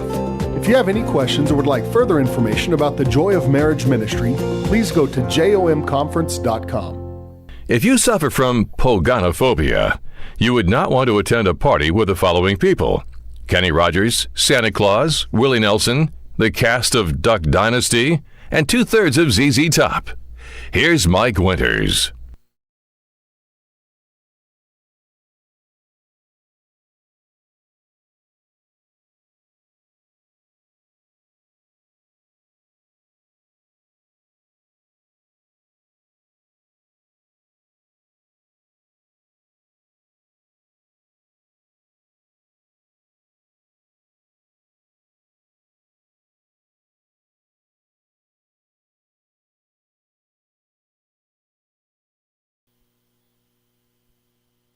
And good morning. It is 21 minutes after 7 o'clock, and joining us in studio this morning from the Roswell Chamber of Commerce, Andrea Moore with us this morning. Good morning. Good morning. Thanks for having me. Anytime. How are you doing today? Pretty good. It's good to be back here. I've sent my... Yeah, Trace has been here last few times, holding down the fort. Doing a great job, by the way. But, she's awesome. We love her. But is she taking a little break now that the magazine's out and everything? A little bit. We're this is always the downtime, you know, the first, 4 to 6 weeks in between. Yeah. And then it cranks back up, and we get super busy, obviously, about the last 3-4 weeks before, because it's the layout. Yeah. Making sure all of the stories are submitted, that the photographs are in there, and they're clear. Yes. Because we have received many photographs, or you think they're clear because they look good and then they on the camera or your on your phone. You send them to yourself, and you're like, "What just happened? Where'd that finger come from? They're all pixelated. What happened?" Man, that looks like I just put is that underwater? What is that? So, but yeah, I get that. So, you should have received the holiday edition. Absolutely, of it the looks Chamber awesome. magazine. I think it came out like a week or two ago in mailboxes, maybe. We try to have it come out right before Thanksgiving, so that way you eat your turkey dinner or lunch or breakfast, however it is that you serve it Thanksgiving Day. Yeah. Read our magazine and be able to see what's going on around town and plan your shopping excursion for the next week. Yeah, you're now we're kind of through the Black Friday part. Now we're into those more longer Black Friday style sales that are equally as good going on. And I know our local merchants, all of them have gone, they got stuff going on, Chamber, Main Street, Roswell, obviously, they both have partnered and worked together to kind of help these businesses get the word out about what they've got going on downtown here. And so hopefully you, when you're looking for holiday gifts for your friends and family, think local first. And there are great shops, and not just on Main Street. Mm-hmm. All of us get into our comfort zones. Mm-hmm. We have our path to go to work, to go take the kids to school, to go take your kids to their activities. Sure. And so we all have our certain paths that we take. Go off the beaten path. Absolutely. Go down some of these side streets. We've got great local shops that need you to go visit them so they can stay around, but they've got great gifts. Great products, great knowledge, great Yes. service. That's like if you're, especially with Christmas when you're trying to buy things for other people and you may not be the knowledgeable resource on what you're buying for someone. And that way you talk to these folks, and this is what they do for a living. So when you got that new highfalutin sewing machine or that new gadget or clothing item, they can. Or you explain have to an 18-year-old boy that goes to college, and you go, "What do you want?" Yeah. And of course, we've noticed in our household, because not only do I have older children myself now, but all of my nieces and nephews are 16 and older. So what do you get? What do you get then? And they're still kids to they don't me. want So what do you buy the toys, kids? but they don't want. Yeah, you don't want to give them adult things per se, but you don't want to get them kids stuff Exactly. either. And so then you got to figure that out, and that's where your local retailers can be experts and help you with. Cash is king, but at our house we try not to just give cash or gift cards. We like to try to have something to open and unwrap. There's something about unwrapping that paper. Me personally, I'm a gift card lover. Yes. I love receiving them. I don't mind giving them unless people tell me that they don't like them. But I've always been a fan of them. And what I like about them, especially with our local merchants, is if they're like, okay, I know they love every single item in the shop, but I can't figure out what would be the best. Absolutely. Then I'll be like, here, go to this store and have a shopping spree. You know what I mean? And to me, that's a great gift. If you don't really know, it's like, oh man, look at how many different. There's nothing wrong with a gift card. Yeah. But some people are very picky about that, and I get it. And if that's the case, then let these merchants help you get the perfect gift to put under the tree. Absolutely. And we at our house we're huge card givers, cash givers, but we always do try to find something that we can actually wrap for everybody in the family. Yeah. So. I'm curious, how do y'all do stockings? Is stockings like ours is we design it to put little knick-knacky things that you kind at of. our house, that's how I grew up. Yeah. So of course, how the wife grew up is typically, I've noticed with all my friends, how Christmas traditions tend to go. And so in my household, you always had an orange, an apple, a handful of candy, a candy cane, and then that's where all the little knicky-knack things, if that's where we got our socks and our underwear, that's where you got, if you wanted something little that you told Santa that you wanted for Christmas, that went in there, and those are the unwrapped gifts. I used to, as an adult now, it's kind of that same kind of deal where, I don't get fruit anymore, but usually there's a lottery ticket in there, like a scratch-off ticket. Candy, of course. Of course, you gotta have candy. And then, but then there'd be stuff sometimes like a pair of gloves or a hat, or like one year I got like a little steak brander to brand your steak with your initials. Yep. Little knick-knacky things like that. And that are awkward to. Yeah, you don't want to be like a formal whatever. big gift or something like Exactly. Ooh, a brander. You know what I mean? Absolutely. But you're like, oh, cool, look at this little thing. Something like so that's what me is kind of what the stocking is. And that's for, how I grew up, so that's what we do too. If you're going to give out a toothbrush, that's where you stick it, is in the exactly. in the stocking. And I learned at a very young age not to just whip everything out of my stocking. My father always videotaped that's back in the day, kids, these big things. Got the VHS recorder out. And so everything was always videoed for Christmas. And as the only girl in the household, there were certain things in my stocking, and I remember whipping things out, and I was like, oh, no, it's on video forever. And, of course, my dad's the kind of guy that's like, what did you have in your stocking? You need to show. Nope, not going to happen. Nope, you got to show it. Girl stuff. You're like, oh, man. Yep. Although, I do remember my first cassette tape I ever got came as a stocking gift. It was a cassette tape of Huey Lewis Sports. No, I'm sorry, Pat Benatar. Huey Lewis Sports was my second cassette tape. Pat Benatar with Heartbreaker. That was okay. Oh my gosh! That was my first cassette tape. My aunt gave me as a Christmas gift and stuffed it in the stocking. And then I got my second cassette tape I owned as a child was Huey Lewis Sports. I remember my first one I ever purchased. Yeah. And it was Motley Crue, Kickstart My Heart. Oh, yeah. And the guy at the record store didn't want to sell it to underage kids because it said Kickstart My Heart. And he thought all these kids were going to go out into town and start drop kicking each other. And I was like, no, we're not that dumb. Because our generation was not that dumb. Yeah, we figured out not to do those things. But, you know. But, yeah, so it's good. I think stockings is kind of, so when, you know, that's a tip. If you're new Christmas here, if you want to give those kind of gifts, put it in the stocking. Don't put them under the tree. And there's great local stores that have great stockings. Absolutely, yeah. Great stocking stuffers and stockings to put the stuffers in.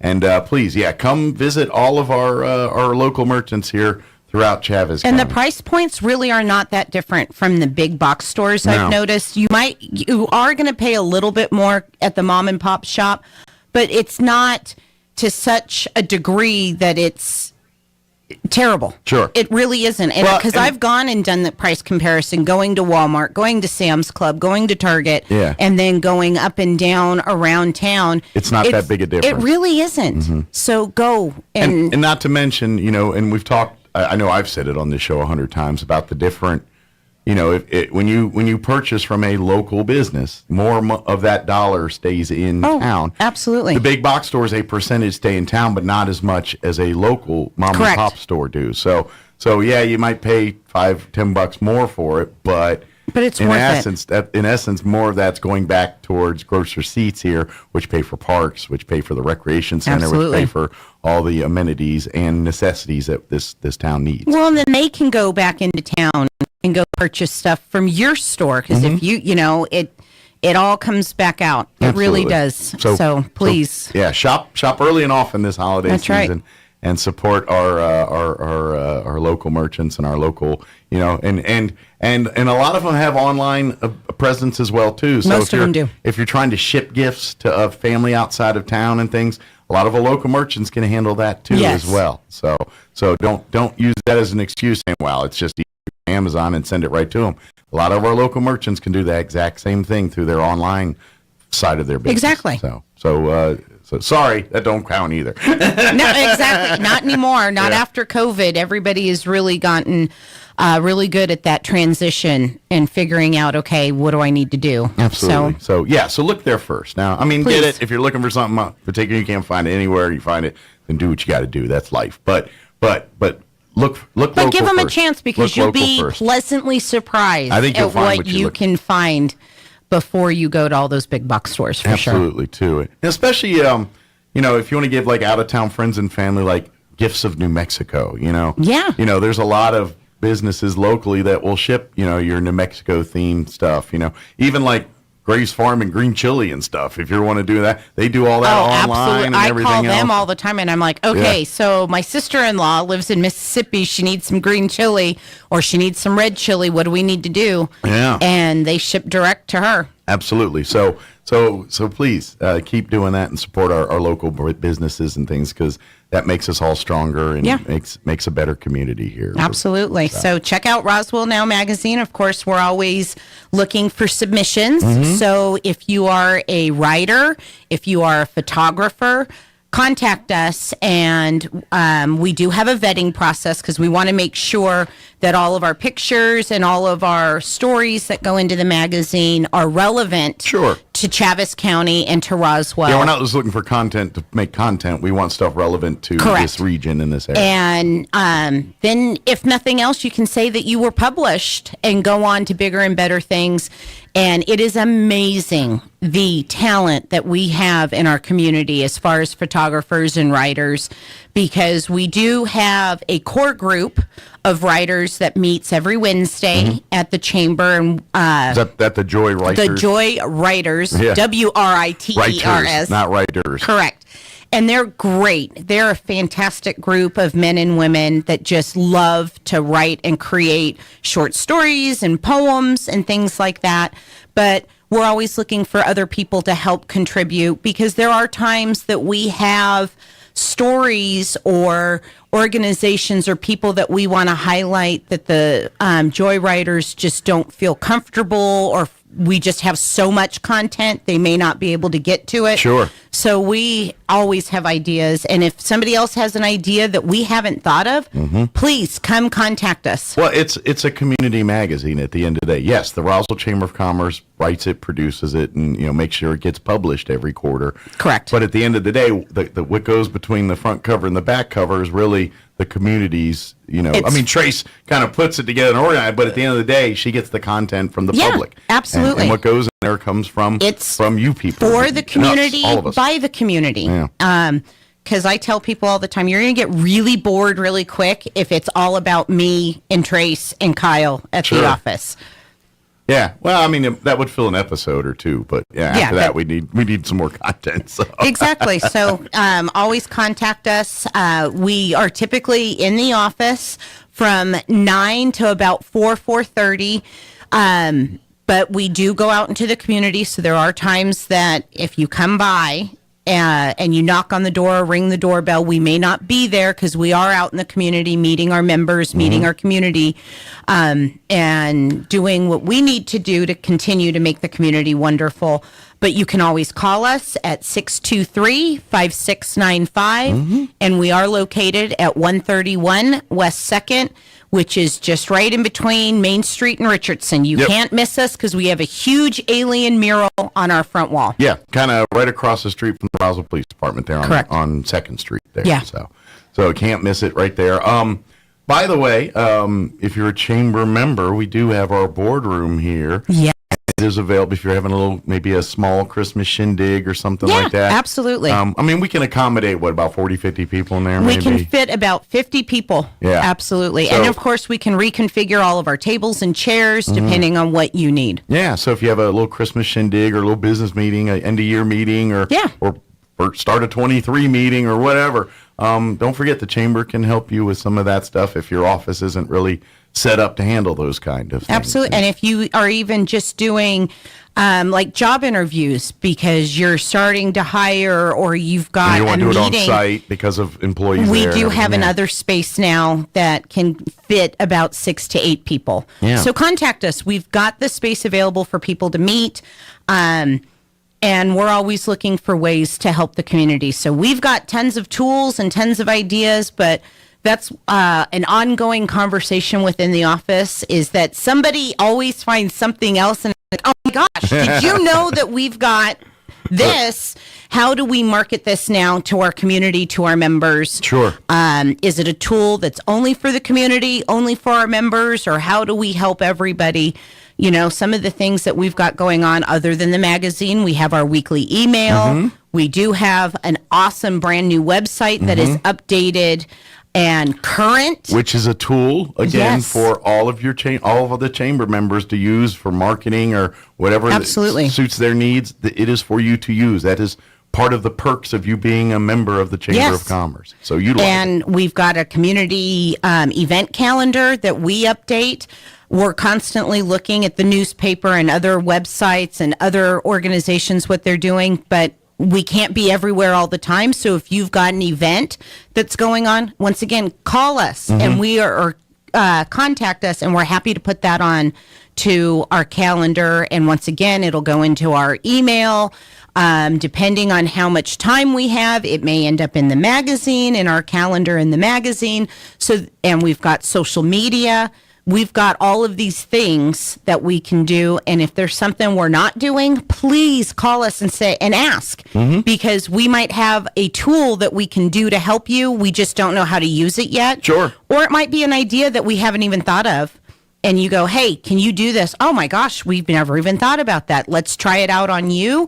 And if it works, now it's something that we can use for everybody else. Absolutely. Yeah. So please, the Roswell Chamber of Commerce is a resource for everyone. And even if you're not a chamber member and you're like, hey, I want to do it, please come in. They'll be happy to talk to you and help you out any way you can. If you want to be a chamber member, we'd love to have you. But by all means, we'll take care of you. We'll help you out as best we can. Absolutely. Regardless. So absolutely. I did want to ask, recapping a little bit. Yeah. Of course, we did have the Wool Bowl last weekend, and the Chamber was a host, and of course, it was a perfect weekend. Everything I saw and did, everything. It was a great weekend. Even the football game was a great game. So, just from the Chamber's perspective, how did everything go for the Wool Bowl that weekend? It was fantastic. Of course, we were very busy that last week and a half with all the final little details that we needed to do. We're happy to report that we passed out 200 gift bags. So every player on both teams got a gift bag stocked full of goodies that were donated from around town. So I do want to thank everybody that donated. So we had Perk and Jerk, Chimera, Eastern New Mexico Hospital, Eastern New Mexico University Roswell campus. I know I'm going to forget somebody. Dairy Producers of New Mexico really stepped up and helped us out at the last minute. So thank you very much, Dairy Producers of New Mexico. I imagine those athletes are probably into like their powders and things like the protein, like they take from the the curds and whey, and they use the whey for the powder. So Dairy Producers put some Fairlife milk in there, muscle milk. There were the workout stuff. It was, and That's the kids just absolutely loved it. I mean, we Head Nut Farms gave us some pecans to stick in there because we were really trying to look and focus on New Mexico because, of course, we didn't know up until about 2 weeks out who was going to be there. Schools, So we were planning, well, what if it's 2 teams from out of the state? Mm-hmm. And so I was like, okay, it's New Mexico. Let's make sure New Mexico and Chaves County steps up. And in all fairness, many of the students at NMMI, New Mexico is not their, home per se. I mean, it is now because they go to school here, but they're not from New Mexico. Correct. Some aren't even from the United States. Some of them are from all over the world. So so they're. I'm sure they haven't seen all that New Mexico has to offer them yet. So we were able to do those bags, and the kids just absolutely loved them. And then we hosted a women's tequila tasting luncheon for all of the wives of both teams. So thank you to Saul and Antiguas for getting us in and providing a great meal. Nice. And then once again, we reached out to our members at the Chamber for gift baskets for the wives. So thank you, First American Bank. Thank you, Dairy Producers of New Mexico. Starla Nunez gave us a basket. Crumlin Auto Group provided a basket.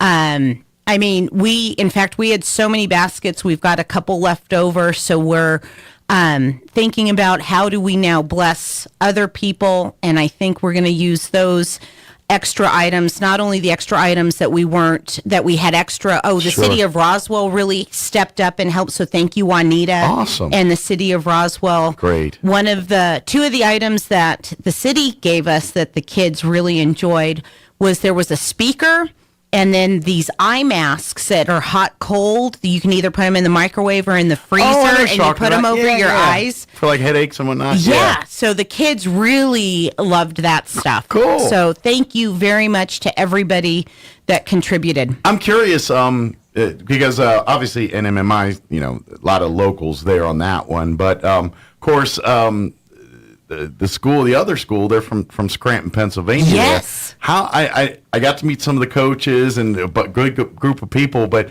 how much of family did they get to actually come with them? Was it mostly just the team and the coaches? Mostly the team and the coaches, but like the head coach, it was his wife and his daughter came. Okay, so his family did come too. So they came. Cool. It was really cool. The daughter had actually attended their school and has gone on to do other things. L&F produced a basket.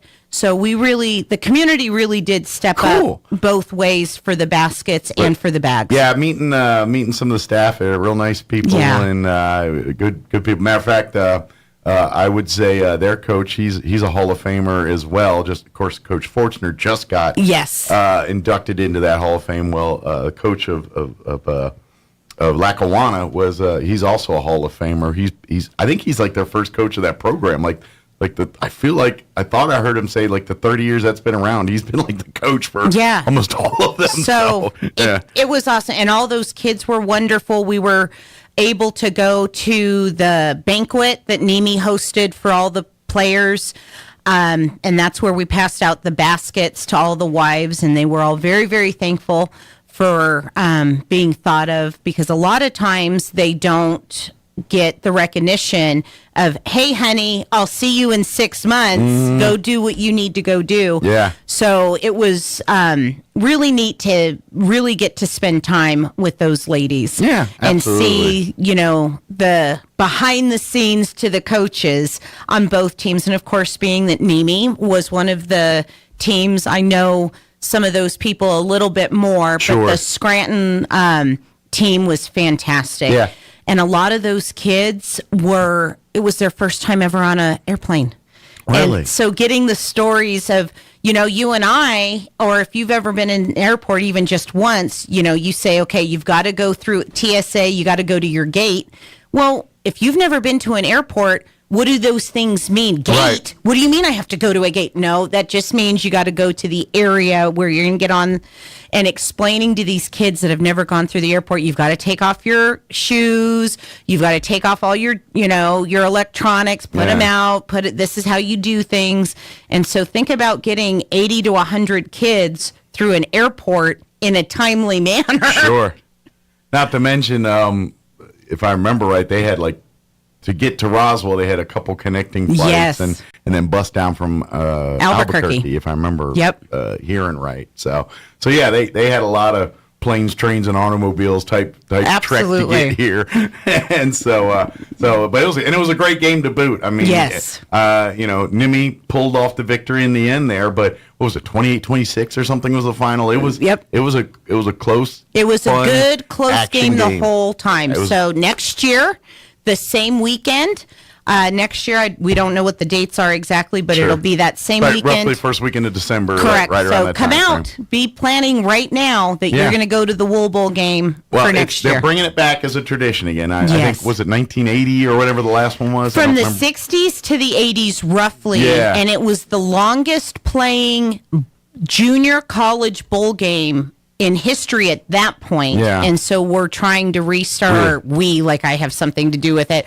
But we as the community, Nimi is really trying to make sure that we keep that again. So let's do it for another 20, 30, 40 years. Absolutely. And I get it to where it's, back there as one of the premier. I mean, I think it already is in JUCO just by the 1 year, but, kind of established as that household bowl game for JUCO. And it was on ESPN. And the Charlie's Angels they did halftime. Did halftime. And then, of course, I, as a mommy, I have to say this. My kids were part of LDA, Legacy Dance Academy, and they danced after the Charlie's Angels. So you had two really great dance companies go out there and dance. And, of course, as a mama, I was out there. Yay, my kids did great. I was sitting right here watching you on this TV screen because I was putting the game on the radio, so I was pulling it from the video to put on the radio. So I got to watch all that. I watched the helicopter come in. Yes. I heard the fireworks, and then I started seeing them on the TV. It was one of those things like, they started the fire, because I could hear them from the Wool Bowl from here. And then because there's like a 10-second delay or something from the video to live. And so I was like, there they are on the TV. It was kind of cool to see like this delayed reaction from hearing sights and sounds, a couple blocks down at the Wool Bowl versus seeing it on the TV. And to watch that helicopter come in and drop off the challenge coin that they flipped. They had the RPD officer come out and present the coin, and they did all that. So it was a great game, and by everything and I saw. And the weather was great. Yeah, weather was nice. Oh my gosh, I thought for sure it was going to be freezing cold because the night before was awful. So I had even run home and put an extra layer on just in case, and it ended up being just the best weather we could have asked for. Next day was rainy and stuff a little bit. Correct.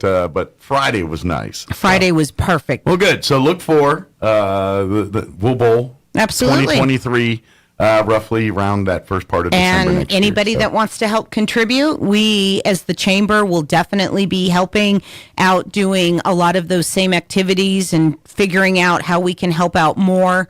But of course, there's always sponsorship opportunities. And if you call us at the chamber, we can definitely hook you up with Joe Fortner or those other people that are going to be around to help make that event awesome for next year. And then hopefully, not that I would not love seeing the Institute in the second revisited Wool Bowl, whatever you want to call it. Right.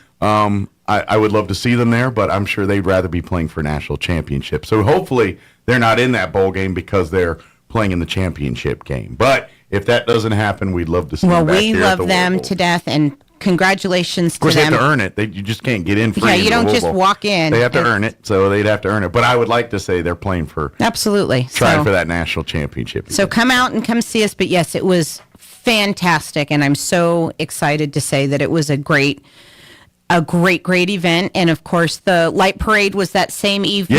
Yeah, that weekend was totally booked. So if Yeah. you were bored last weekend, it's your own fault. Absolutely. And kind of quick plug for Main Street, if you don't mind. After the Christmas parade, they're doing the window displays. Yes.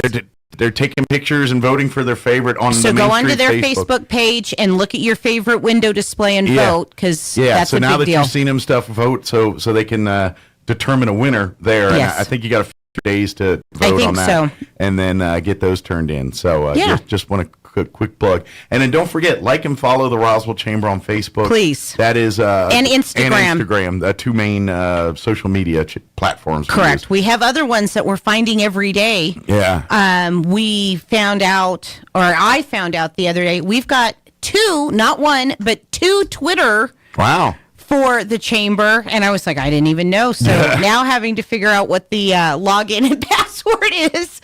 I don't know how that's going to help us, but we've got Trace, who's a young person in the We should office. get Elon on the phone and see if we can get our... Yeah, my direct connect. Here, let me just pull him up right now. Hey, Elon. Hey, Eli, give us our credentials back or What do whatever we they need are. to I do? don't know what they do here. Hey, if Trump can get back on Twitter, I'm sure I can figure it out. Chamber has a chance, right?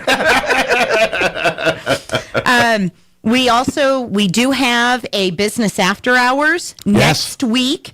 It's on an off day, Okay. so it's Monday. It's not normally, like Thursdays usually they kind of fall Thursday's on, normally our day, but it is at Hippie Chicks. It's the 19th anniversary for Terry to be open over at Hippie Chicks.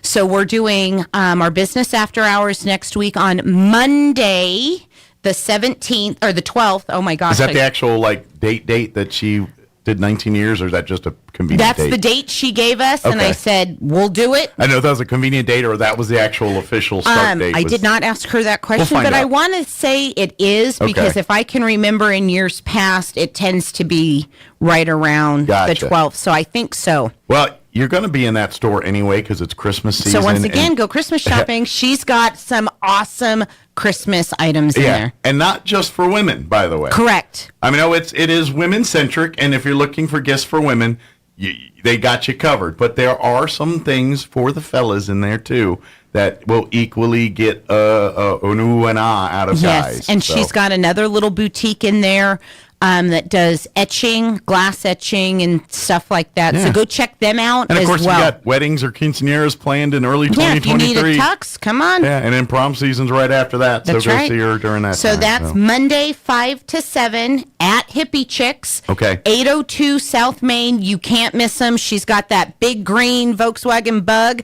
on the top of her building right there off of South Main across the street from the Catholic Church, St. Peter's. She's very particular on what you call that. It's lime green, and I can't remember if it's beetle or bug that she prefers. I don't remember. Sean knows. And I know one she likes, the other she does not. And I don't want to be, I want to see beetle, but I don't know. Hey, Sean, can you hear me? He'll come in I a don't know if second. he can hear me. We'll or not. ask him when he I'll comes ask in. But him, there's going to be... But she's particular. I've done that Yes. a couple times. No, it's a bug, or no, Yeah. it's a beetle. And Dang it! I keep and I'm the messing that kind of up. person that I tease her I keep no matter messing what it up. she says. And she just goes, "Oh, Andrea." But yeah, come out. She's got some great treats. She's going to have beverages, both adult and non-adult beverages. And she's got all kinds of little giveaways that she's going to be doing with the raffle tickets. Of course, it's a great networking opportunity for everybody to come in and meet each other around town, especially if you're new to a position, if you're new to town, come out and meet other community members. Mm-hmm.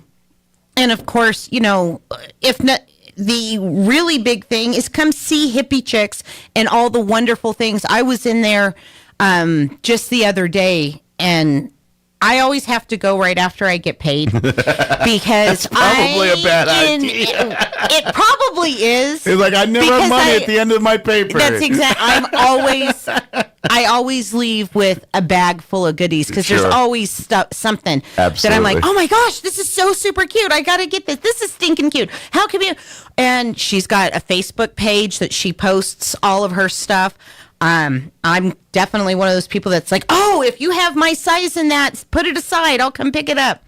And there have been a time or two where I forgot to go pick my stuff up, and all of a sudden it's on my desk. Because she's like, Andrea, you forgot to come pick up your items.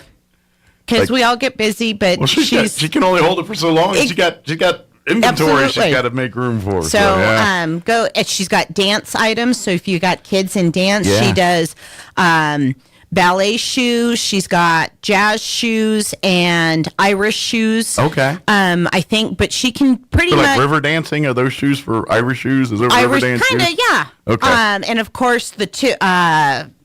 What are they called? The where are my kids' words, Andrea? I have no words today. But she's got all kinds of stuff for them for dance. Cool. So, and of course jewelry. Fashion and everything. That's else. where I get suckered in. Is I go into the little cubby area and I'm like, Collectibles oh, and I need keepsakes that. and things too. Keychains. Yeah. So yeah, go Hippie Chicks Monday 5 to 7. Business over there. after hours. Business after hours, 802 South Main. Please come. And I imagine because usually business after. You've never been to a business after hours. It's a meet and greet. You come, you come and mingle, and the host business uses it as an opportunity as a showcase to showcase and spotlight their business. What the host business usually likes to they'll provide refreshments typically. Yeah. There's usually a few drawings or giveaways for some cool prizes. The chamber always does you bring a business card and $1, put it in a pot, and then at the end of the night we'll pull a card out and they win the cards and the money. And so that's usually depending on $20-$50 depending on how many people contribute that particular evening. Right. But that's just another fun thing. But it really gives a chance for the host business to spotlight and showcase, and for the community to kind of network and do some rubbing of elbows and making business connections and personal connections too. Absolutely. So, it's a really good deal. So that's come out if you've never been. Come to your first one That's Monday. Right. Hippie Chicks Monday 5 to 7, 802 South Main, business after hours. We are going to have so much fun. Terry is a great gal. Yeah. And her business is fantastic, and it's local. And very local. She lives here. She contributes to the community. So going along our mission statement of helping our community, come be a part of our business after hours at Hippie Chicks, and of course at the Roswell Chamber.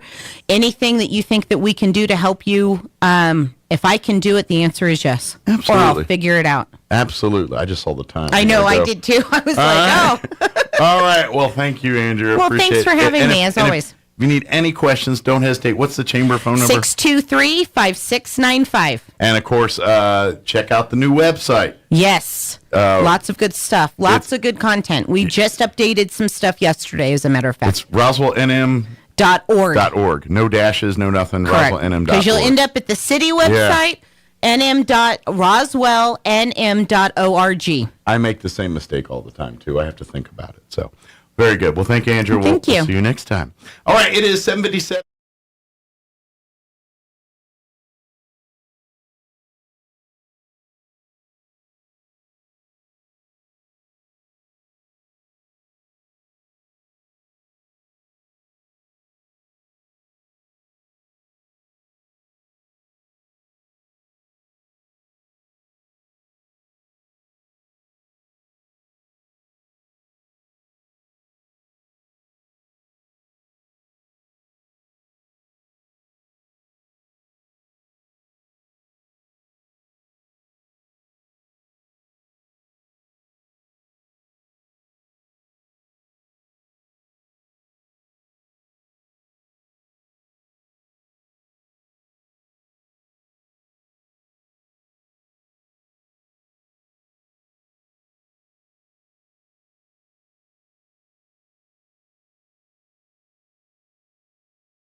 reduce its own labor costs. In 2021, Amazon reached a settlement with the Federal Trade Commission, which found Amazon withheld a portion of tips meant for its Amazon Flex drivers. The Bank of England looks set to raise interest rates to 3.5% or more next week, but policymakers appear increasingly split on how much tightening is needed to tame double-digit inflation. For the Wall Street Business Report, I'm Bill Alexander in Washington. Do you remember your best teacher in school? The teacher that you learned the most from? The one that pushed you to be better? The one that believed in you and all of your potential? Jesus was that type of teacher, and his students were called his disciples. We can be and should be disciples and students of Jesus. In Mark 1 and 2, Jesus began calling his disciples with the simple phrase, "Follow me." Such a simple phrase for such an amazing call. To be a disciple of Jesus is not just to follow him. It's to learn from his example, from his words. But most importantly, it's to do what he taught and do what he did. See, we're supposed to follow his example. We're supposed to be Jesus in the world today. Our teachers didn't just want to give us random knowledge. They wanted to make our minds grow and discipline our abilities so that we could take what we had learned and use it in our lives. We take the same lesson from Christ. He gave us his word, his guidance through the Holy Spirit, and the ability to talk to him through prayer so that we can be the best disciple possible and follow him. Join us at the Country Club Road Church of Christ for worship at 10 a.m. on Sunday. Located on the corner of Country Club in Washington in Roswell. Hi, I'm Dr. Keon at Carabelli Dental. Same-day smiles are what we do. My passion is helping patients chew, talk, and live with confidence. That's why I'm one of the few doctors in the U.S. who can create beautiful same-day smiles with the latest digital implant technology. This procedure is life-changing. Just ask Sean. Hi, I'm Sean. I've been that voice that you've heard on the radio for most of my life, but I'm also a dad to two amazing kids. I've had a million reasons to smile, but in all my old pictures, I was never smiling. Truth is that life of improper care and being dealt a bad hand genetically left me practically with no teeth. It affected everything from the way I ate, the way I talked, and of course how I interacted with people. And that's where Dr. Keon and Carabelli stepped in. They eased my fears. They explained every step of the process in a way that I could understand, and they made me feel almost like I was part of the team. And now I can't stop smiling. I have so much more confidence, and I love looking in the mirror now. I can't explain how much of a difference Dr. Keon's dental implant process made for me. Our team can help you find your smile too. Come see us at Carabelli Dental, 575-622-4455. Bill Cunningham is now in Roswell on 106.5 FM, KEND Roswell. And we're closing in on 9 o'clock. Town Hall News coming up next here. We'll be back on the other side of news. Bob Power promoting his Christmas show coming up here soon. Will join us next hour to talk about that. That's coming up next. Don't go away. We'll be back on the other side of news. You're listening to 106.5 Roswell's Talk FM, KEND, Roswell, New Mexico. We'll be back. Don't go away. News this hour from townhall.com. I'm Rich Thomason. American basketball player Brittany Griner is on her way back home after being freed from Russia in a high-level prisoner swap. President Biden announced that Griner was released after being detained since February. This is a day we've worked toward for a long time. We never stopped pushing for her release. Griner was freed after the U.S. released notorious Russian arms dealer Victor Bout. However, American Paul Whelan remains jailed after nearly 4 years in Russia. Sadly, for totally illegitimate reasons, Russia is treating Paul's case differently than Brittany's. He said the U.S. has not forgotten about Whelan and will never give up in seeking his release. Greg Clugston, Washington. A source of angst for religious freedom advocates, a so-called Respect for Marriage Act, will come up for a vote today in the House. Among other things, would require the federal government to recognize the validity of same-sex and interracial marriages. Virginia's Republican chief executive wants to reimburse some of those who were slapped with fines for disobeying virus-related shutdown mandates. Governor Glenn Youngkin says Virginia will stop further enforcement or penalties for violations of COVID-19 shutdown orders. Although it won't apply to violations related to health facilities like hospitals and nursing homes, he's also asking the state legislature and agencies to reimburse some of the fines. In a statement, Youngkin says the fact that businesses are still dealing with COVID-19 related penalties is infuriating. The Republican issued an executive order this week to gather reports on the penalties. He described the actions as draconian overreach by his Democratic predecessor, Ralph Northam. I'm Jennifer King. The Biden administration is appealing a federal court ruling that paves the way for the end end of the Trump-era Title 42 immigration policy later in the month. Watching Wall Street, the Dow is up 273 points, the Nasdaq 139 points higher. More on these stories at townhall.com. Charlie Dombeck here from Key City Capital. As a practicing CPA for nearly 30 years, I have found that 80% of your ability to grow your wealth is dependent upon two factors: taxes and investment performance. At Key City Capital, we improve investment performance by diversifying capital into off-market investment opportunities in passive rental real estate and alternatives like asset-backed lending. We recover dollars that clients unnecessarily pay in the form of income taxes, creating a lifetime annuity of savings. We are a sponsor of passive, affordable single and multifamily residential rental investments, which are located in Sunbelt landlord-friendly states. These investments are the top choices in a rising interest rate and inflationary environment. They represent a store of value, protecting your capital from market volatility. Learn how we at Key City Capital can help you ultimately grow your wealth rapidly. Connect with me at keycitycapital.com or give me a call at 817-912-1569.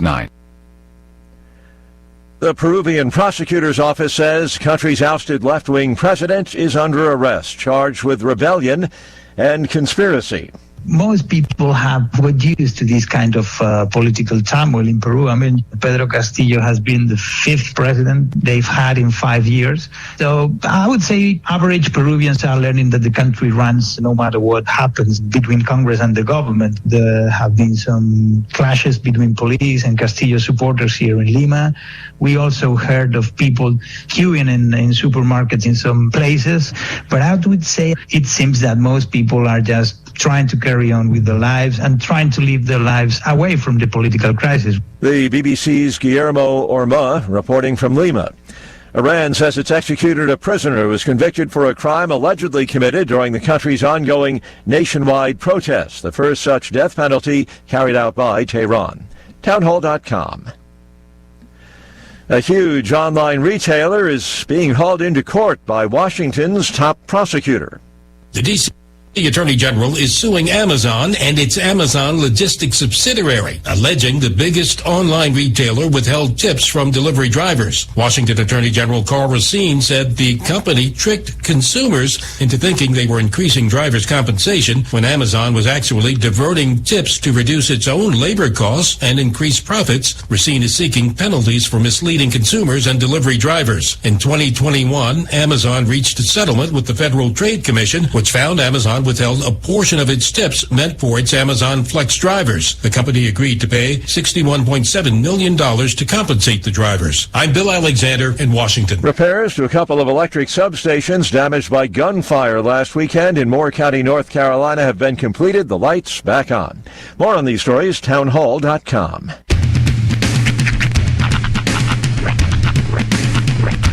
What in the wide world of sports is going on here? I promise you, whatever scum did this, not one man in this force will rest for 1 minute until he's behind bars. Now let's grab a bite to eat. Yeah, come on. I feel the hot wind on my shoulder and the touch of a world that is older. I hit the switch and check the number. I leave it on and then I slumber. I hear the rhythm ringing through it. Flamenco guitar and cumbia music. I hear the talking of the DJ. The devil said, what does he say? I'm on a Mexican radio. I'm on a Mexican radio. Broadcasting live from high atop the J.P. White Building in downtown Roswell, New Mexico. It's Mornings with Mike Winters on 106.5 Roswell's Talk FM. Is that what I sound like when I talk? Now, here's your host, Mike Winters. And good morning, one and all. Welcome to hour number 3. Tres Inviernos. Mornings with Mike Winters, right here on 106.5 Roswell's Talk FM. Buenos Thursday, everybody. See. Hope it's a good one for you. Oh, yeah. Still foggy out there. A little bit, starting to lift a bit. A little bit. It's slightly thinner, but it's still pretty thick. Yeah. But, yeah, fog. It's supposed to be sunny at some point. Allegedly. Yeah, that's... Well, I think once we get out of the cloud, that's when we'll probably see the sun. Yeah. But tomorrow's supposed to be cloudy.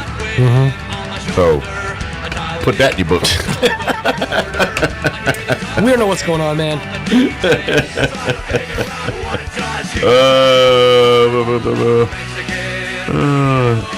Okay, that's something else. I always got a text, and it was like right there in the middle there. I was seeing if it was work-related. Doesn't look like it is. So, yeah. The put that in your book line is by far my favorite scene from Dances with Wolves. Dances with Wolves. You remember the what was that? Early '90s or late '80s? Late '80s. I think I saw it one time. Kevin Costner. I love that movie. But anyway, so there's a scene where Kevin Costner. The premise of the movie: he's a cavalry captain or lieutenant or something. He gets assigned to an outpost in the West that's pretty much abandoned by the U.S. cavalry. So he gets there and there's nobody there. It's kind of wiped out. There's remnants of people that were there before. Yeah. So but anyway, he's on his trek to this fort. And so he's got a guy that's like carrying all his supplies, a wagon with all his food and all that kind of stuff. Right. And so Kevin Costner's being like a formal officer, and he's very by the book at this point. And this other guy is just a cowboy dude, kind of in the middle where he's like, what are you doing, boy? We're in the middle of nowhere. What are you out here? Ain't nobody at the fort. What are you doing? Right. And so, and so the whole time Kevin Costner's chronicling and journaling all this stuff, everything that's going on, saw all this, and so the guy kind of gave him a hard time about that. And so the guy's just frying up bacon. He cocks his leg up and lets out this huge fart. He goes, put that in your book. It just makes me laugh every time I hear that scene. And to this day, in my 50-year-old brain, I still laugh every time I think of that scene. What's funny is you got to think that the movie is based at least partially on these notes that cavalryman was taking. So well, he did. He put it in his book. He put it in his book. I watched a man sink a putt from like 3 inches away. Yeah. With a fart. Really? Yeah. Yeah. That's he got right up on the ball. You hear that it was a TikTok. You hear the fart and the ball just boom. Seismic activity there. Stood up, shook the guy's hand, went to the next hole. Huh. Yeah.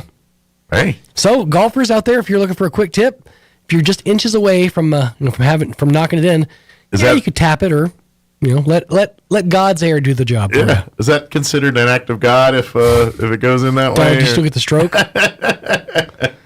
It was what's the Zephyr? It was the Zephyr. Yeah. It's a holy wind of God. Technically, you didn't swing at the ball. That's not a stroke, so it should be a free in. Yeah. Now, if you have a stroke while you're doing that, do you then get a extra stroke? Push too hard. Or try to get that extra oomph, Right. You gotta be careful. Oh man, that took a turn. It did, as it tends to. It does. I mean, when you talk about what happened last hour. That's true. That was not delicious either. No. So I'm going to change it. I'm going to go back. So yesterday about this time I was talking about the Tulsa King show. Yep. And I compared it to Rocky meets like Goodfellas kind of thing. I would also like to add another level in there. Okay. A hint of Expendables. And what I mean by that is I just watched the 4th episode, which is great, by the way. I dug it. It just solidifies I like the show even more. But there's literally a scene in there where it's almost like they're going to war kind of a bit, where they're going to battle some rival people. Right. But it's like the hodgepodge group, like Expendables, where you just got these people that look like they have no business being a part of a team or part of a team handling business. And best and the brightest at the bottom of the barrel. And it just made me laugh because you got tough guys, you got nerds, you got stoners, you got like this whole group of people. You're just like, what is going on? Well, it's Tulsa, man. And a rumble. It takes all kinds. But I like it. It made me like the show that much more. It gave an endearment to it that I liked it that much more. It gave it a hint of heart. You know what's funny? I liked Is being from Oklahoma. Yeah. You have a different perspective about places like Tulsa. Yeah. Everybody else sees Tulsa as, that's Oklahoma. Everybody in Oklahoma sees Tulsa as, Oh, that's the big city. You go there to feel fancy for a day. Oh. All the nice apartments that are right there along the riverside. It's a beautiful, beautiful, sprawling parks, green everywhere as far as the eye can see. And they actually put money into the community. You have nice, free, fun activities for the entire community. Yeah, that's where money goes in Oklahoma. Okay. Mm-hmm. What about Oklahoma City? Oklahoma City's like San Fran now. It has had a lot of promise at one point, but it's gone down. Boy, did it get chewed up and spit out. See, I don't have a lot of experience in either. I've been to Oklahoma City. There are nice places in Oklahoma City. Don't get me wrong. I've been through Oklahoma City. I stopped and visited the whole McVeigh and all that. The Oklahoma City bombing. Yeah, I went and visited all of that. The Murrah Federal Building. But that's about my extent of Oklahoma City. I think I may have had lunch at a place right near there, and it was nice enough in that area. And then I got out of Dodge. So. But it is what most bigger cities, end up becoming. Yeah, you've got your nice, facade side. Mm-hmm. But if you actually get into the underbelly of it, you're going to see that there's a lot of seediness. Well, sure. It's kind of like going to Vegas.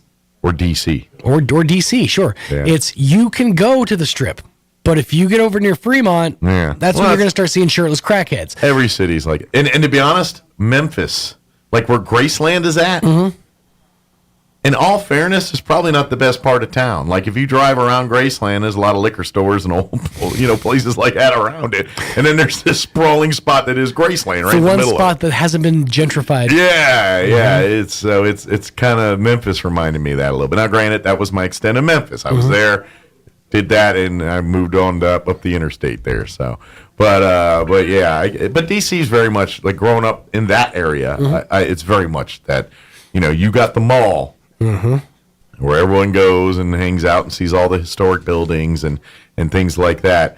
When I was a kid, it was worse because like you could just venture off to like where Ford's Theater is, where it's like a 10th Street, which is just like a stone's throw from really the mall area. Right. You can walk to it from there. And if you go much past Ford's Theater, look out. You are not in safe areas no more.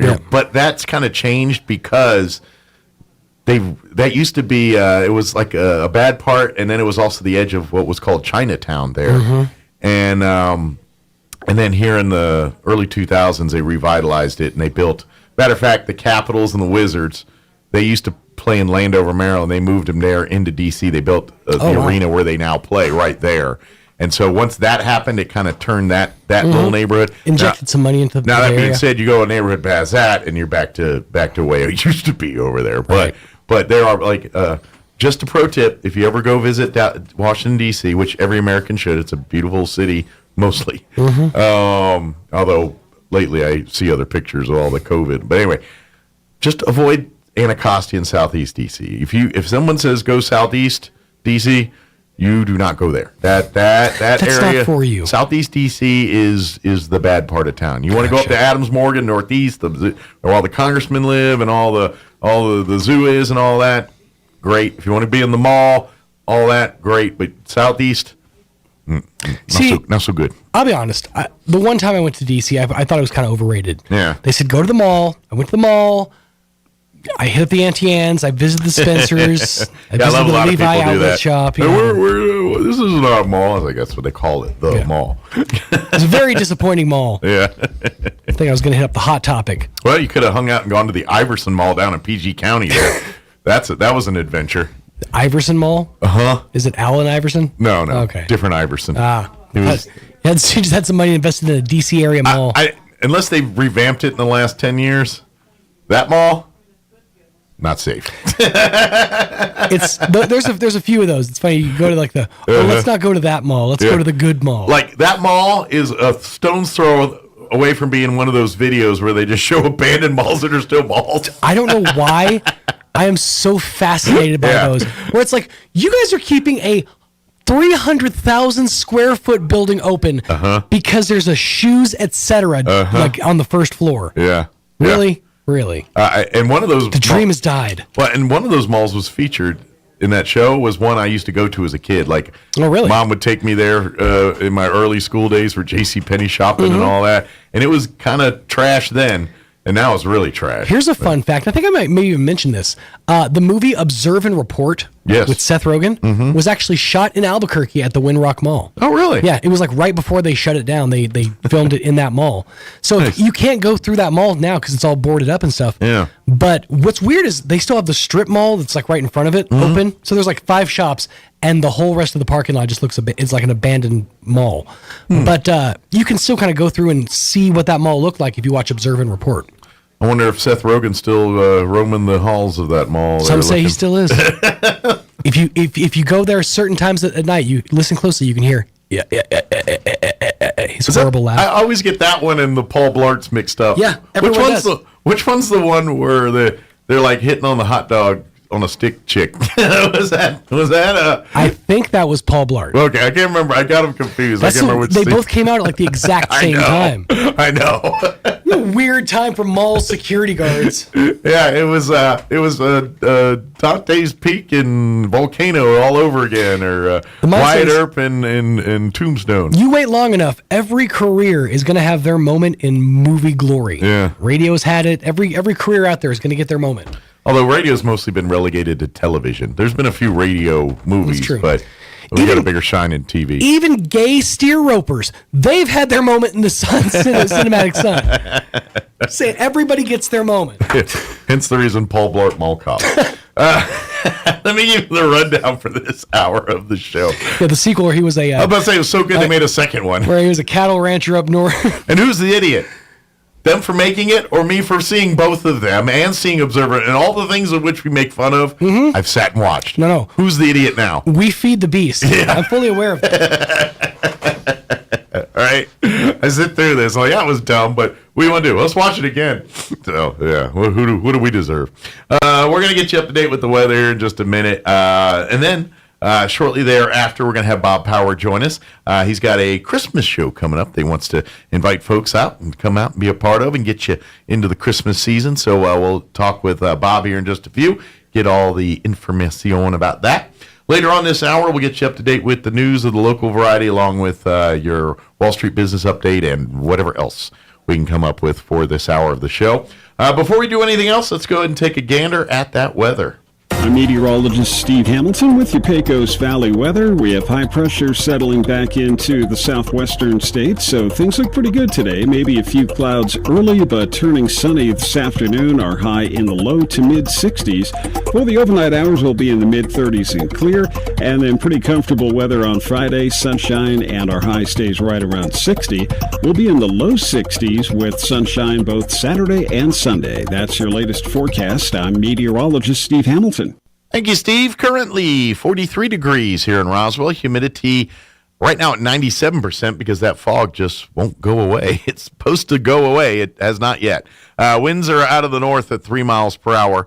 They're saying sunny for today and a high of 64. So eventually we'll see that. Winds will be out of the northwest 5 to 10 miles per hour. Partly cloudy tonight with an overnight low of 34 degrees. Winds out of the north at around 5 miles per hour. Friday, mostly cloudy, highs near 60 tomorrow. Winds will be out of the north at around 5 miles per hour. Mostly cloudy tomorrow night, gradually clearing as the night progresses. Overnight low of 35. Winds will be out of the west at around 5 miles per hour.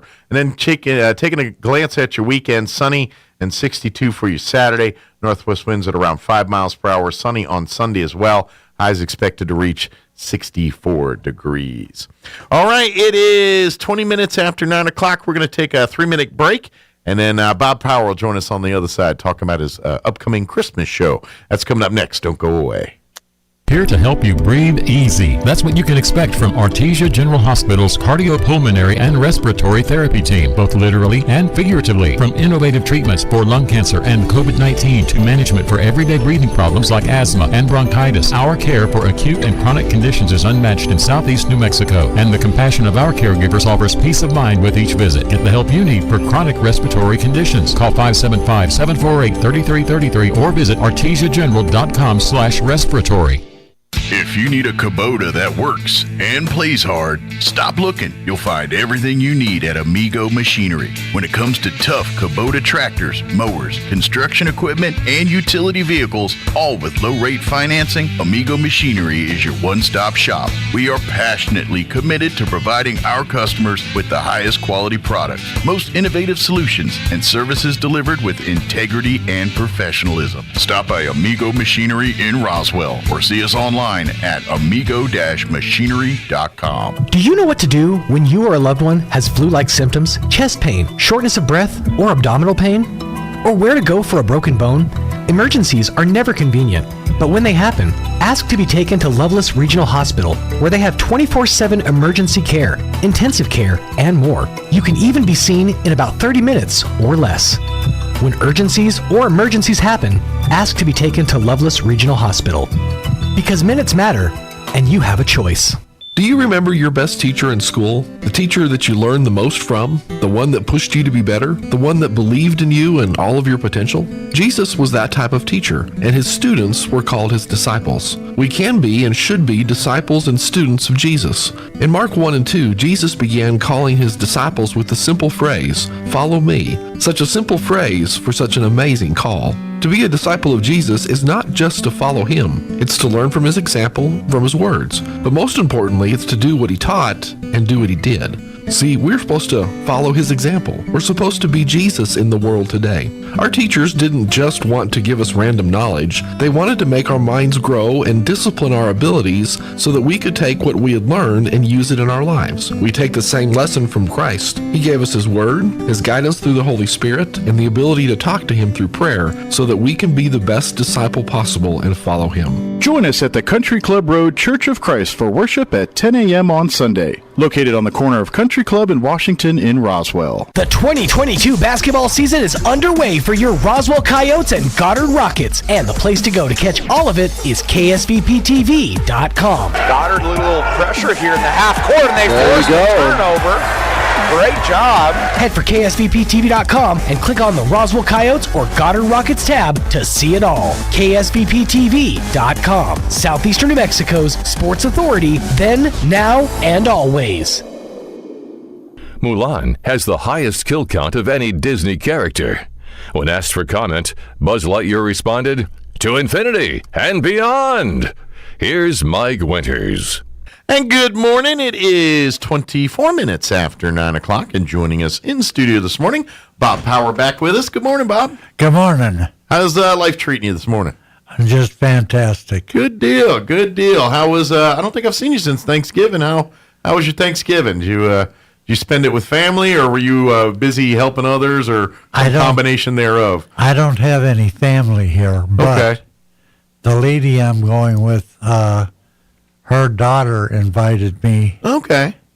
And it was fantastic. Nice. I loved it, every minute of it. Did y'all do the traditional turkey and dress and all that, or did you go a different They had route? turkey and ham. Oh, nice. That's what we did, yeah. Yeah. I love when you have options of meat, then you can't go wrong. I know. And when you got fantastic cooks like that, yeah, it adds to it. It does. It doesn't help diets and things, but man, it sure tastes good when it happens. Well, we want to hopefully people aren't too partied out, because we got Christmas right around the corner. Of course, you've got a Christmas show that you'd like to get folks to come and enjoy and help get them into the Christmas spirit here a little bit. Exactly. Good deal. So give us the pertinent details, the dates and times and all the good information Well, there. the date is this Saturday, the 10th. 10th. And the time is at 4 p.m. 4 p.m., so it's kind of after. So if you want to go to the Joy Center and do that stuff, that'll be in the morning. Yeah. And then in the afternoon, come on out for the Christmas show here. Yeah, and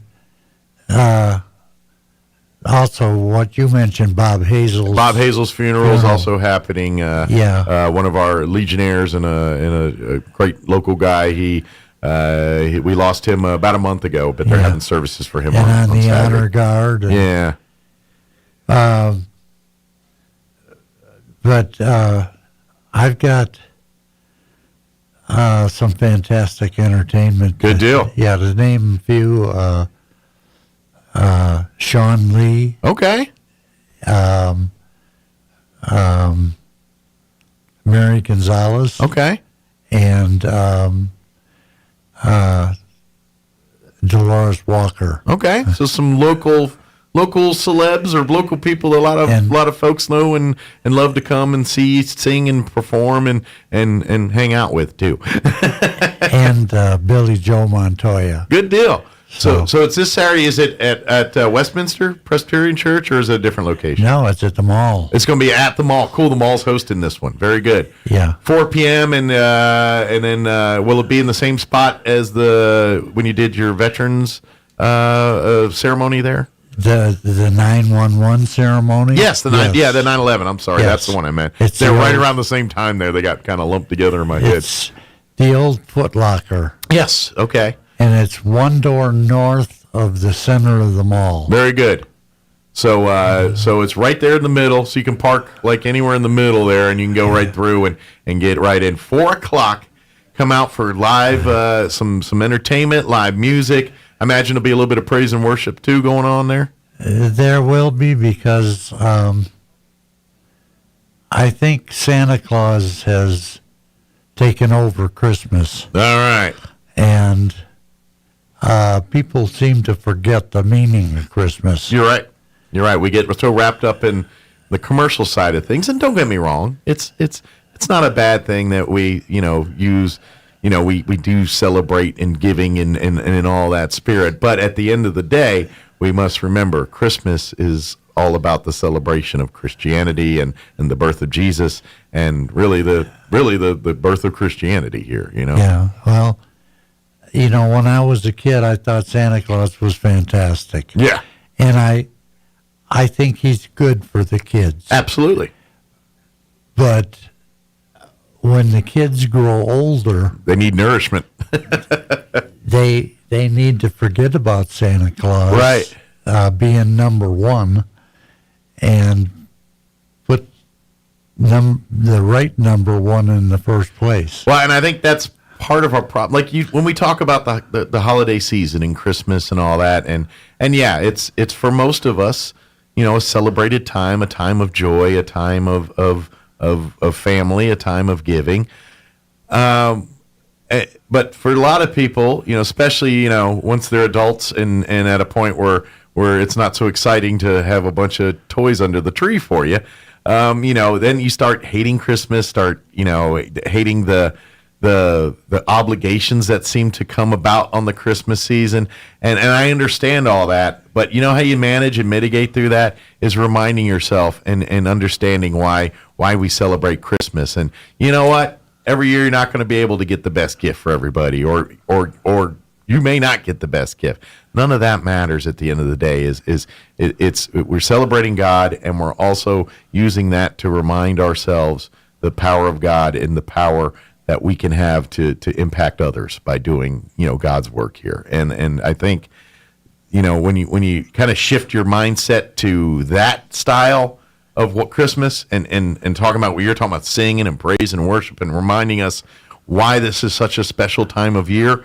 If you start leaning your brain in that way, as opposed to, oh my gosh, I've got to cook all these meals, I got to host these people, I got to buy gifts for these people, and then you get stressed out, and Christmas turns from a time of joy to a time of stress and hate. And if you forget the reason, I think it's easy to let that build up in you. Yeah. And so that's why I think, come on Saturday, enjoy the great, talented musicians, hear the praise and worship, and let's get back to the religious part of Christmas, and let's celebrate the Christian reason why Christmas is here. And our shows, all of them, are non-denominational.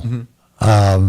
They're Christian. Just Christian. So if you're Methodist or Baptist or Catholic or Episcopalian or any of the other, come all. If you believe in Jesus Christ and want to, this is, or if maybe you don't want to learn, come in and be a part of this. We would love to have you. For most of our shows, not for this one, but for most of them, we have Tom Blake, who's a Presbyterian minister. We have Jack Ferguson, who's a Baptist minister. We have Dolores Walker, who's married to a Pentecostal minister. So you almost got all the corners covered. Yeah, and I'm ordained minister. Okay. And I'm non-denominational. Gotcha. But shows like this, I think, are necessary. Absolutely. Because the non-Christians are band together, and they're saying, we don't want this, we don't want that. They took God out of schools, out of our lives, actually, and they're doing it because they're band together and we're not. I mean, the Presbyterians go this way, the Pentecostals go that way, the Baptists another way. And then when they get mad at each other, they create the next, we're going to go to the Second Baptist Church or the Second Baptist Church or whatever it is, But we're not trying to get anybody to any one of our churches. We're trying to get them to join a church. Join them to be a follower of God, to be exactly. to be a Christian. Exactly. Yeah. Because if you love the Lord, that's all that matters. It doesn't matter what church you go to. Yeah, you believe. Yeah, and you try to live your life in God's shadow, then you can be all right. Doesn't matter if you got a Baptist or Pentecostal or Jewish or whatever faith that you have. If you have that faith in God and faith in that higher power, that's the requirement. That's the cost of admission, so to speak. And you just, you know what? You're going to sin. You're going to make mistakes. Guess what? Jesus Christ took care of that for us. That's the whole reason why we are Christians. Jesus Christ sacrificed himself for all of our sins. Therefore, this is why we celebrate him. This is why we celebrate God.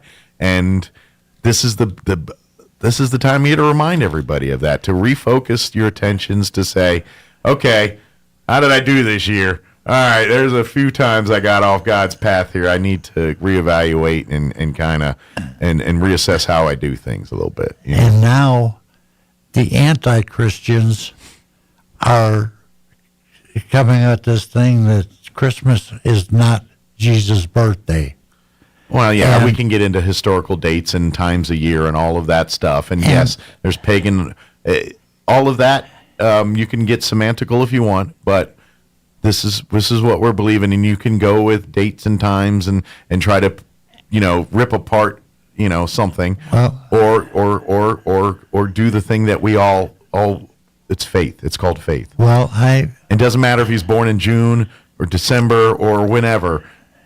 Faith is that he happened, and it did happen, and there's enough evidence to support that this happened. We can argue about dates all we want, but these events happened. I agree with them. I think they're right that it's not his birthday. Yeah, because back then they didn't have calendars and. Yeah, there's a lot of pagan lore in what we call Christmas today. Exactly, yeah. But I do believe it's the celebration of the birth of our Lord. Not his birthday, but to celebrate his birth. Sure. So, and that's what we do. And okay, maybe the dates don't quite. That was thousands of years ago, and quite frankly, they didn't have computers and things to annotate and record history like we have today. So, but there's.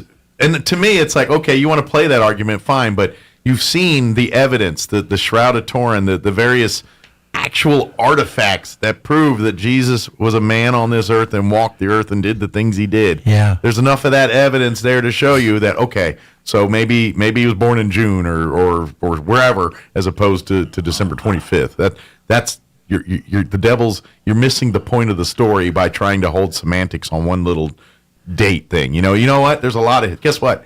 Betsy Ross and the whole flag, that's all garbage too. That's all propaganda. If you're sitting there saying Betsy Ross created the American flag, it's all hokum and propaganda. Doesn't mean it makes you less of a patriot. It just sometimes the history gets skewed in the details on some things, and but it doesn't change the sentiment or what happened, and that's where you got to remember. You're right. Yeah. But we're a non-denominational group that just likes to worship the Lord. Yep. And we'd like to have people come out and celebrate with us. So coming out, you guys always take love offerings, donations, but it's a free event. You just come on down, 4:00. It'll be at the Roswell Mall, the old Foot Locker there. Just park around the middle of the mall, walk in, and follow the herd. You'll see them, and enjoy, or follow your ears, because in case you get there just a hint late, you'll hear all the music and everything. We're not even asking for love offerings. Okay, you don't even have to do that if you don't want to. No, just come and enjoy the music. Sure. And I imagine too, like you said, there's going to be a few pastors there. So if you're looking for more spiritual guidance, there's some people you can pick the brains of afterwards too that I'm sure would love to talk to and love to sit down with you and talk more about, Christmas or whatever's going on in your world, you know what I mean, and help you out a little bit. Sean Lee is in this one, and he's the pastor at Grace Community Church. Mm-hmm. Yeah. Dolores Walker, as I said, her husband is a Pentecostal minister. Yeah. And they're all fantastic people. Yeah. And then afterwards, you can go get some maybe some corn dogs or get some Thai food or whatever floats your boat in the mall while you're there shopping and doing all that. So, yeah, or do a little Christmas shopping. Maybe if you're like, oh, I do have to get a few gifts for some people, you can go and hit the mall afterwards. But one thing I do want to thank, and I'm sure you do as well, is thank you to the Roswell Mall for supporting you guys and giving. I know when you did the 9/11, they did decorating and did a whole thing for you, and now they're again providing you a great space to do this event again. So big thank you to them. Angie, the mall manager, went over and beyond the Call of Duty. I'm glad that they support this. She did a beautiful job of decorating. It's the old Foot Locker room. She did a beautiful job of decorating, and then she printed out the names of everyone that died in 9/11. Oh, wow. And posted them in a case. And I mean, when you're talking 3,000 names, that's a lot of work.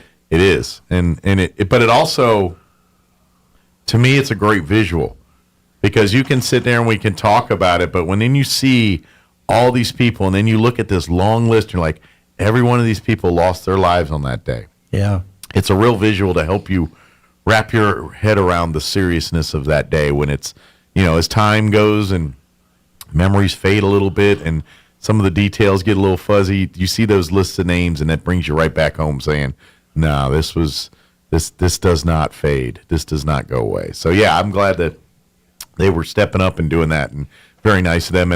And thank you again for hosting for the Christmas show this Saturday, too. Well, you're welcome. And it's my pleasure to do it. When I was ordained, I had to make a decision on what I want to do with the ordination. And I chose a few ministries. One of them is to help the elderly. The other one is to help the veterans. And the third one is to help the community. Gotcha. And these shows are to help the community. Sure. Give some hope, inspiration, insight, guidance, all of the above here. Exactly. So come on out, again, this Saturday, 4 p.m. at the Roswell Mall in the old Foot Locker space there, which is right in the center, towards the center of the mall there.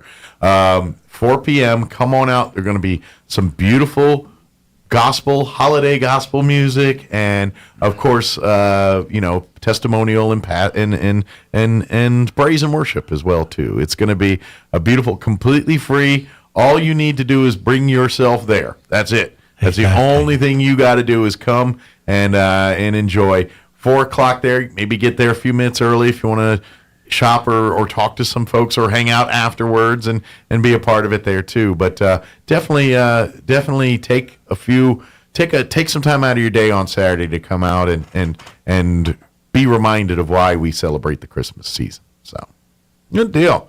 You got what's I know you don't want to plan too far ahead, but what's on tap after this? Do you got anything in the works for early 2023 yet, or wait and see on that one? Wait and see. Okay. All right. Very good. I'm pretty sure we're going to continue the dances next year. Okay. We've got one coming up next week, which we'll talk about next week. Yes. Yeah, we'll get you on. We got you scheduled on to come on for that one too. Yeah. But I'm going to continue with the musical revivals, sure, and the dances, and well, it's one of those things where you keep doing them, and if you come every time, say one person comes out and is moved by it, then guess what? It was an entire success, that whole event. So it's a good thing. So come out this Saturday to the Roswell Mall. 4 p.m. sharp is when everything gets underway. Come out, enjoy some beautiful local music for some of our pastors and performers here, and praise and worship. Get the real meaning of Christmas. Let's remind ourselves. And for folks that are feeling blue and under the weather and really don't like this time of year, I really call on you to make an effort to come out here, because I think you've kind of forgotten why we do this.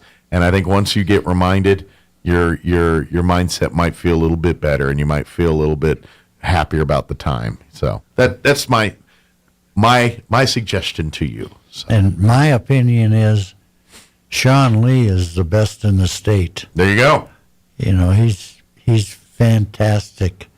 He is a great. He and Tom Blake both. Yeah. They're fantastic. Absolutely, yeah. Tom's a great guy. Of course, we see him all the time.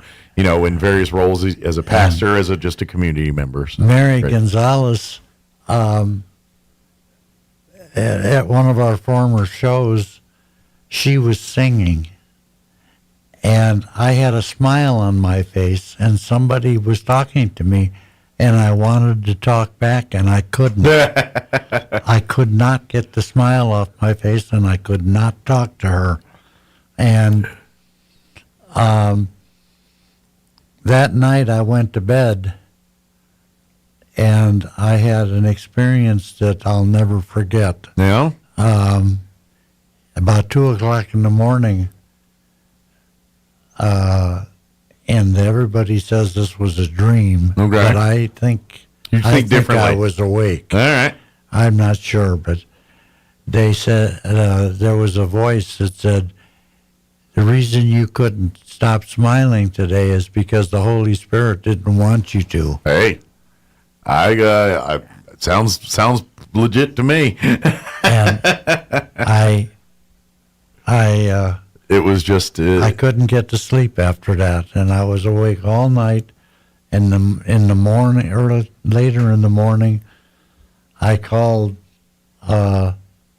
Mary Gonzalez. I called Tom Blake. I called everybody I could think of. Yeah. And told them about that. Well, hopefully it brought them a little bit of peace too. And Dolores Walker is just fabulous. She does a beautiful job. She's a beautiful lady. And I'm so pleased that she's with us now. Yeah. So come and enjoy all these people this Saturday. Who knows? Maybe you are a person that loves singing gospel and stuff. Maybe you want to come and see this. Talk with Bob afterwards. Maybe you'd like to be a part of the revival and future revivals and things. I'm sure you're always looking for more people's testimonies and more people's celebration of God. The more the merrier sometimes. So we'd like more entertainers. Sure. Because people actually get tired of the same entertainers all the time. So we would like to get more. Sure. Fortunately, no one's tired of our entertainers yet. They got some great talents and voices. Oh, I know. And you're going to love them. But, this Saturday, 4 p.m. at the Roswell Mall. Bring your family. all ages. It's just come and praise and worship and celebrate Christmas.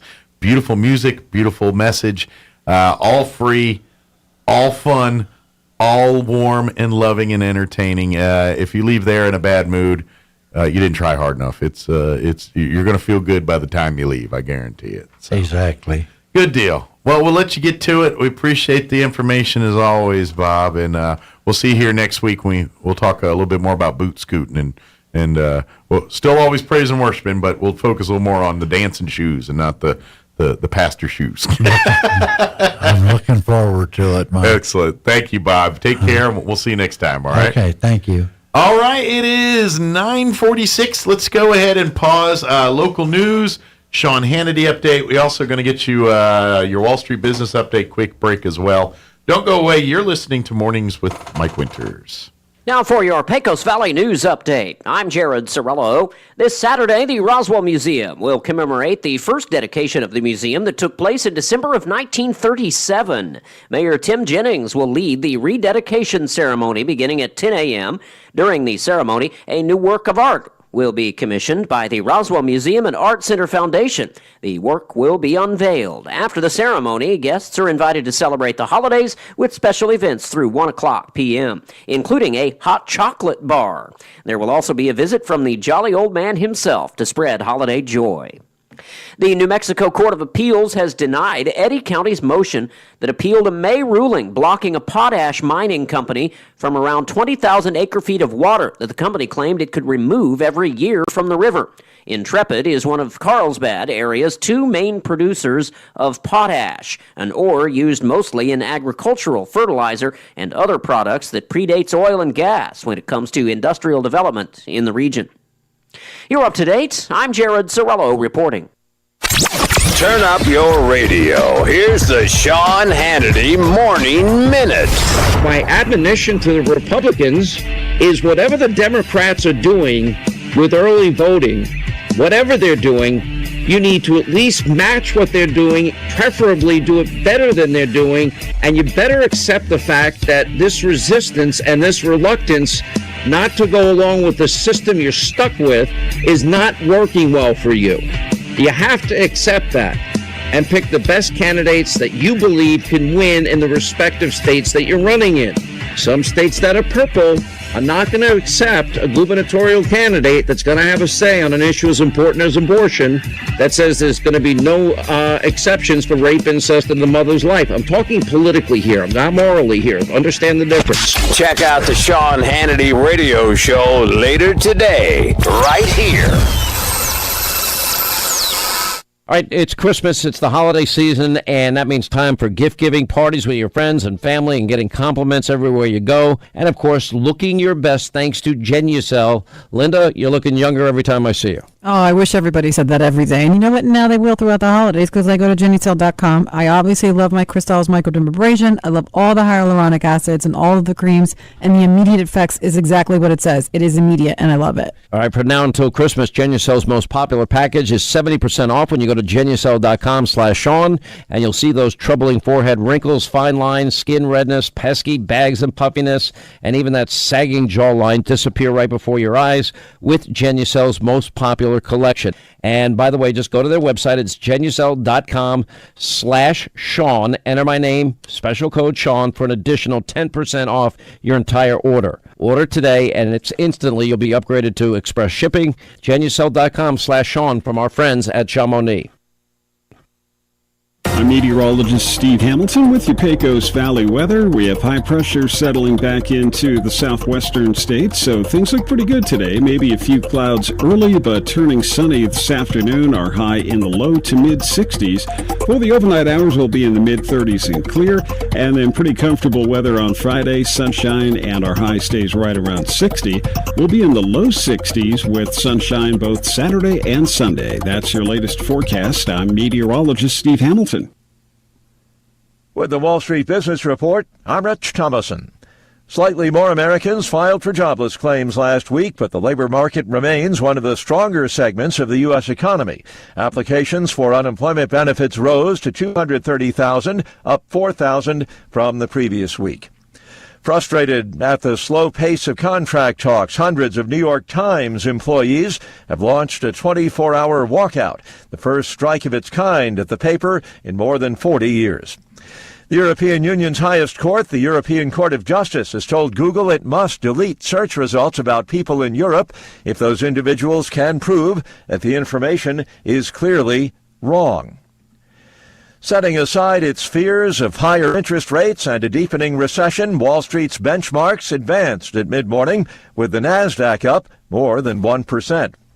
For the Wall Street Business Report, I'm Rich Thomason. Jennifer from Trustmark Roofing here, and I can tell you it's not always easy being a female in a male-dominated business like roofing. I remember one time I was at a meeting to bid on the roof for a local college, and it was me and 13 men. Well, I won that bid, and I'd like to win your business too.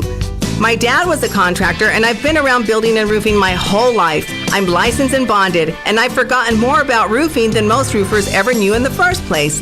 But what really sets Trustmark apart is an obsessive attention to detail that ensures that everything goes smoothly the first time.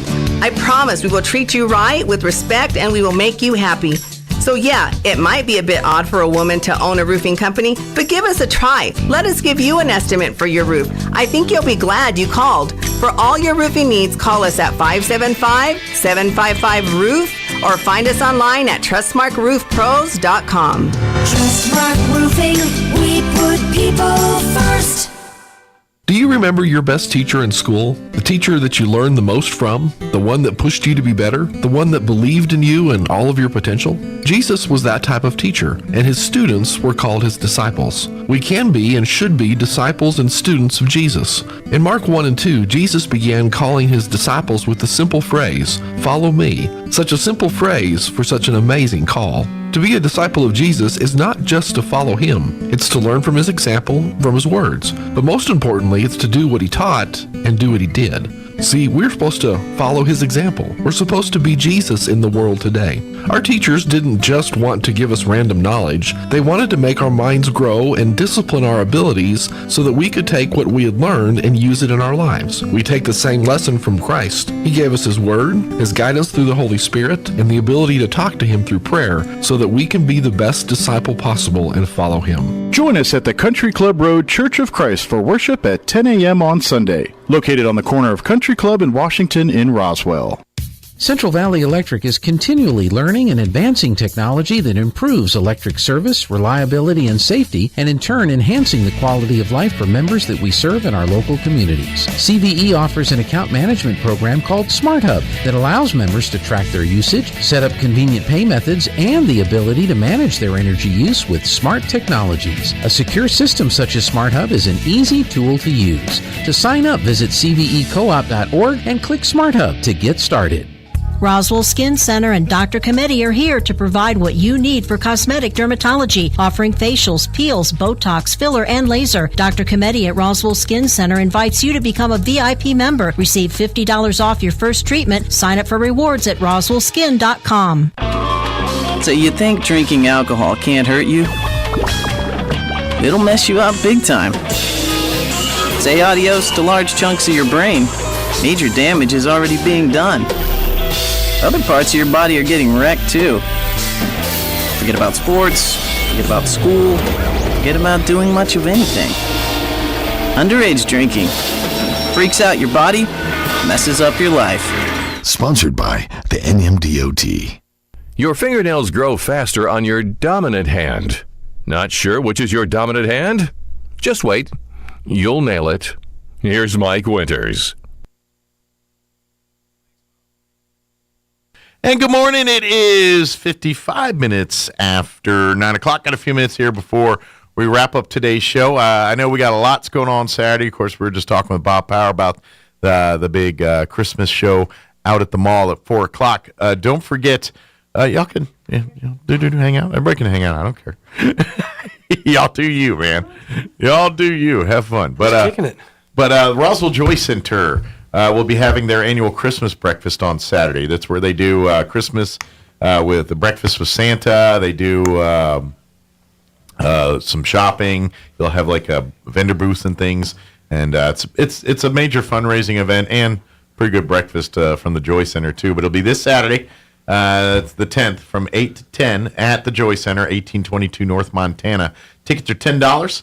Get your tickets and more information. Call 575-914-0285. Again, 575-914-0285. So, Indeed. I wanted to pass that along there as well. So, all right. We got a couple more minutes for the show. What do we got going on this weekend? Anything?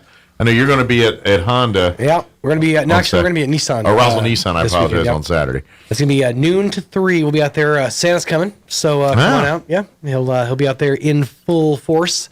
We'll have, I believe, the Charlie's Angels dance team out there as well. Oh, good. Good time to be had by all. We're going to be out there alongside our sister station, Fierro 106.1 FM. So come on out and join us noon to 3. There you go. And get your hot dogs on, and they usually have great deals and the big giveaways and all kind of stuff. So swing on out there and pop on by and say hi to Sean and the gang. Yeah, come on out. Yeah, and the gang out there. So, of course, now that it's kind of weird time of year because football's over. So there is a hint of a lull there for the most part. I mean, we got a little bit of football left, very little. Spoken like someone who's truly not a parent. Yeah, this is really a stressful time of year if you're a parent because I'm just talking from the radio station. Oh yeah, standpoint. no. It's From this side of things, it's kind of nice. Yeah, a bit. But we're rolling right into basketball, so the video's not really slowing down. Nope. It's just shifting the schedule a little bit. So yeah, it in fact it intensifies because now you have multiple games in a week. We have more tournaments. I mean, and then once basketball season ends, it all rolls into baseball season. Here's the thing. There's a 3-week period in June that's basically the sweet spot in radio, at least at this station. That's usually where I go on vacation. Yeah. That's the only time we have to do anything involving life. Otherwise, we are, hosed to the sports. Yeah. We I mean, it's fun. It's great. It's all it's cool. good. But yeah, it just has a very monotonous schedule sometimes. It's pretty just involved. Tanner and I are going to be doing that funeral on Saturday. Yes, you'll be streaming that for family. They got it was very cool that they have a bunch of family in Indiana that can't make it down, so we're doing that kind of as a solid for them. So it's kind of neat that we're able to do that for them. So hope it helps. Hope it helps them. Tonight, I'm actually going to watch the Game Awards. That's going to be tonight. The Game Awards? Like video game awards? Yeah. Really? Yeah. What are they called? That's still around. Well, I remember the VGAs was a thing like a few years Do ago. they have a catchy name like Emmy or Oscar or anything? Or It's just the VGA. Whammies! No, VGAs. They were on Spike for the longest time. Where do they air now? Yeah. It's just online on YouTube and Twitch. So Jeff Keighley So is this like when everyone says Call of Duty's awesome or something, or what is the point of this? It's like Game of the Year, best it's like the end of fighting Spectre game, Games. Best visual effects, best racing game, best mobile game, stuff like that. I haven't kept up with enough games. Everybody's been telling me that the new God of War is supposed to be phenomenal. Is this like prestigious? Oh, I'm sure it is. That's all I've been. Is it hearing. prestigious? Like, do real celebrities show up to this thing? Well, They used to. Kathy Griffin. Like I said, real celebrities. Joel McHale shows up once in a while. Yeah. Okay, So there's a get. That's the level you're going to get. Back in the day, Jack Black and Samuel Jackson hosted it. I think Kevin Hart made an appearance once. So their heyday is behind them. It's Okay. Yeah. But yeah, Jeff Keighley's still running it. It's just the YouTube channel is the Game Awards. I heard it's Gallagher 2 this year's host. We lost Gallagher. If we're lucky, Mini Kiss is going to roll through. Speaking of, just want to make sure that Bob Newhart is still with us. Oh, yeah. Real quick, so we got to go in like 5 seconds. Matter of fact, we got to go. Yep. Have an amazing day. You're listening to 106.5 Roswell's Talk FM, KEND, Roswell, New Mexico. He's still with us, everybody. Take care, everybody. Breaking news this hour from townhall.com. I'm John Scott. Russia has released WNBA player Brittany Griner in a 1-for-1 prisoner swap with the United States. White House correspondent Greg Cluxton reports. She's safe.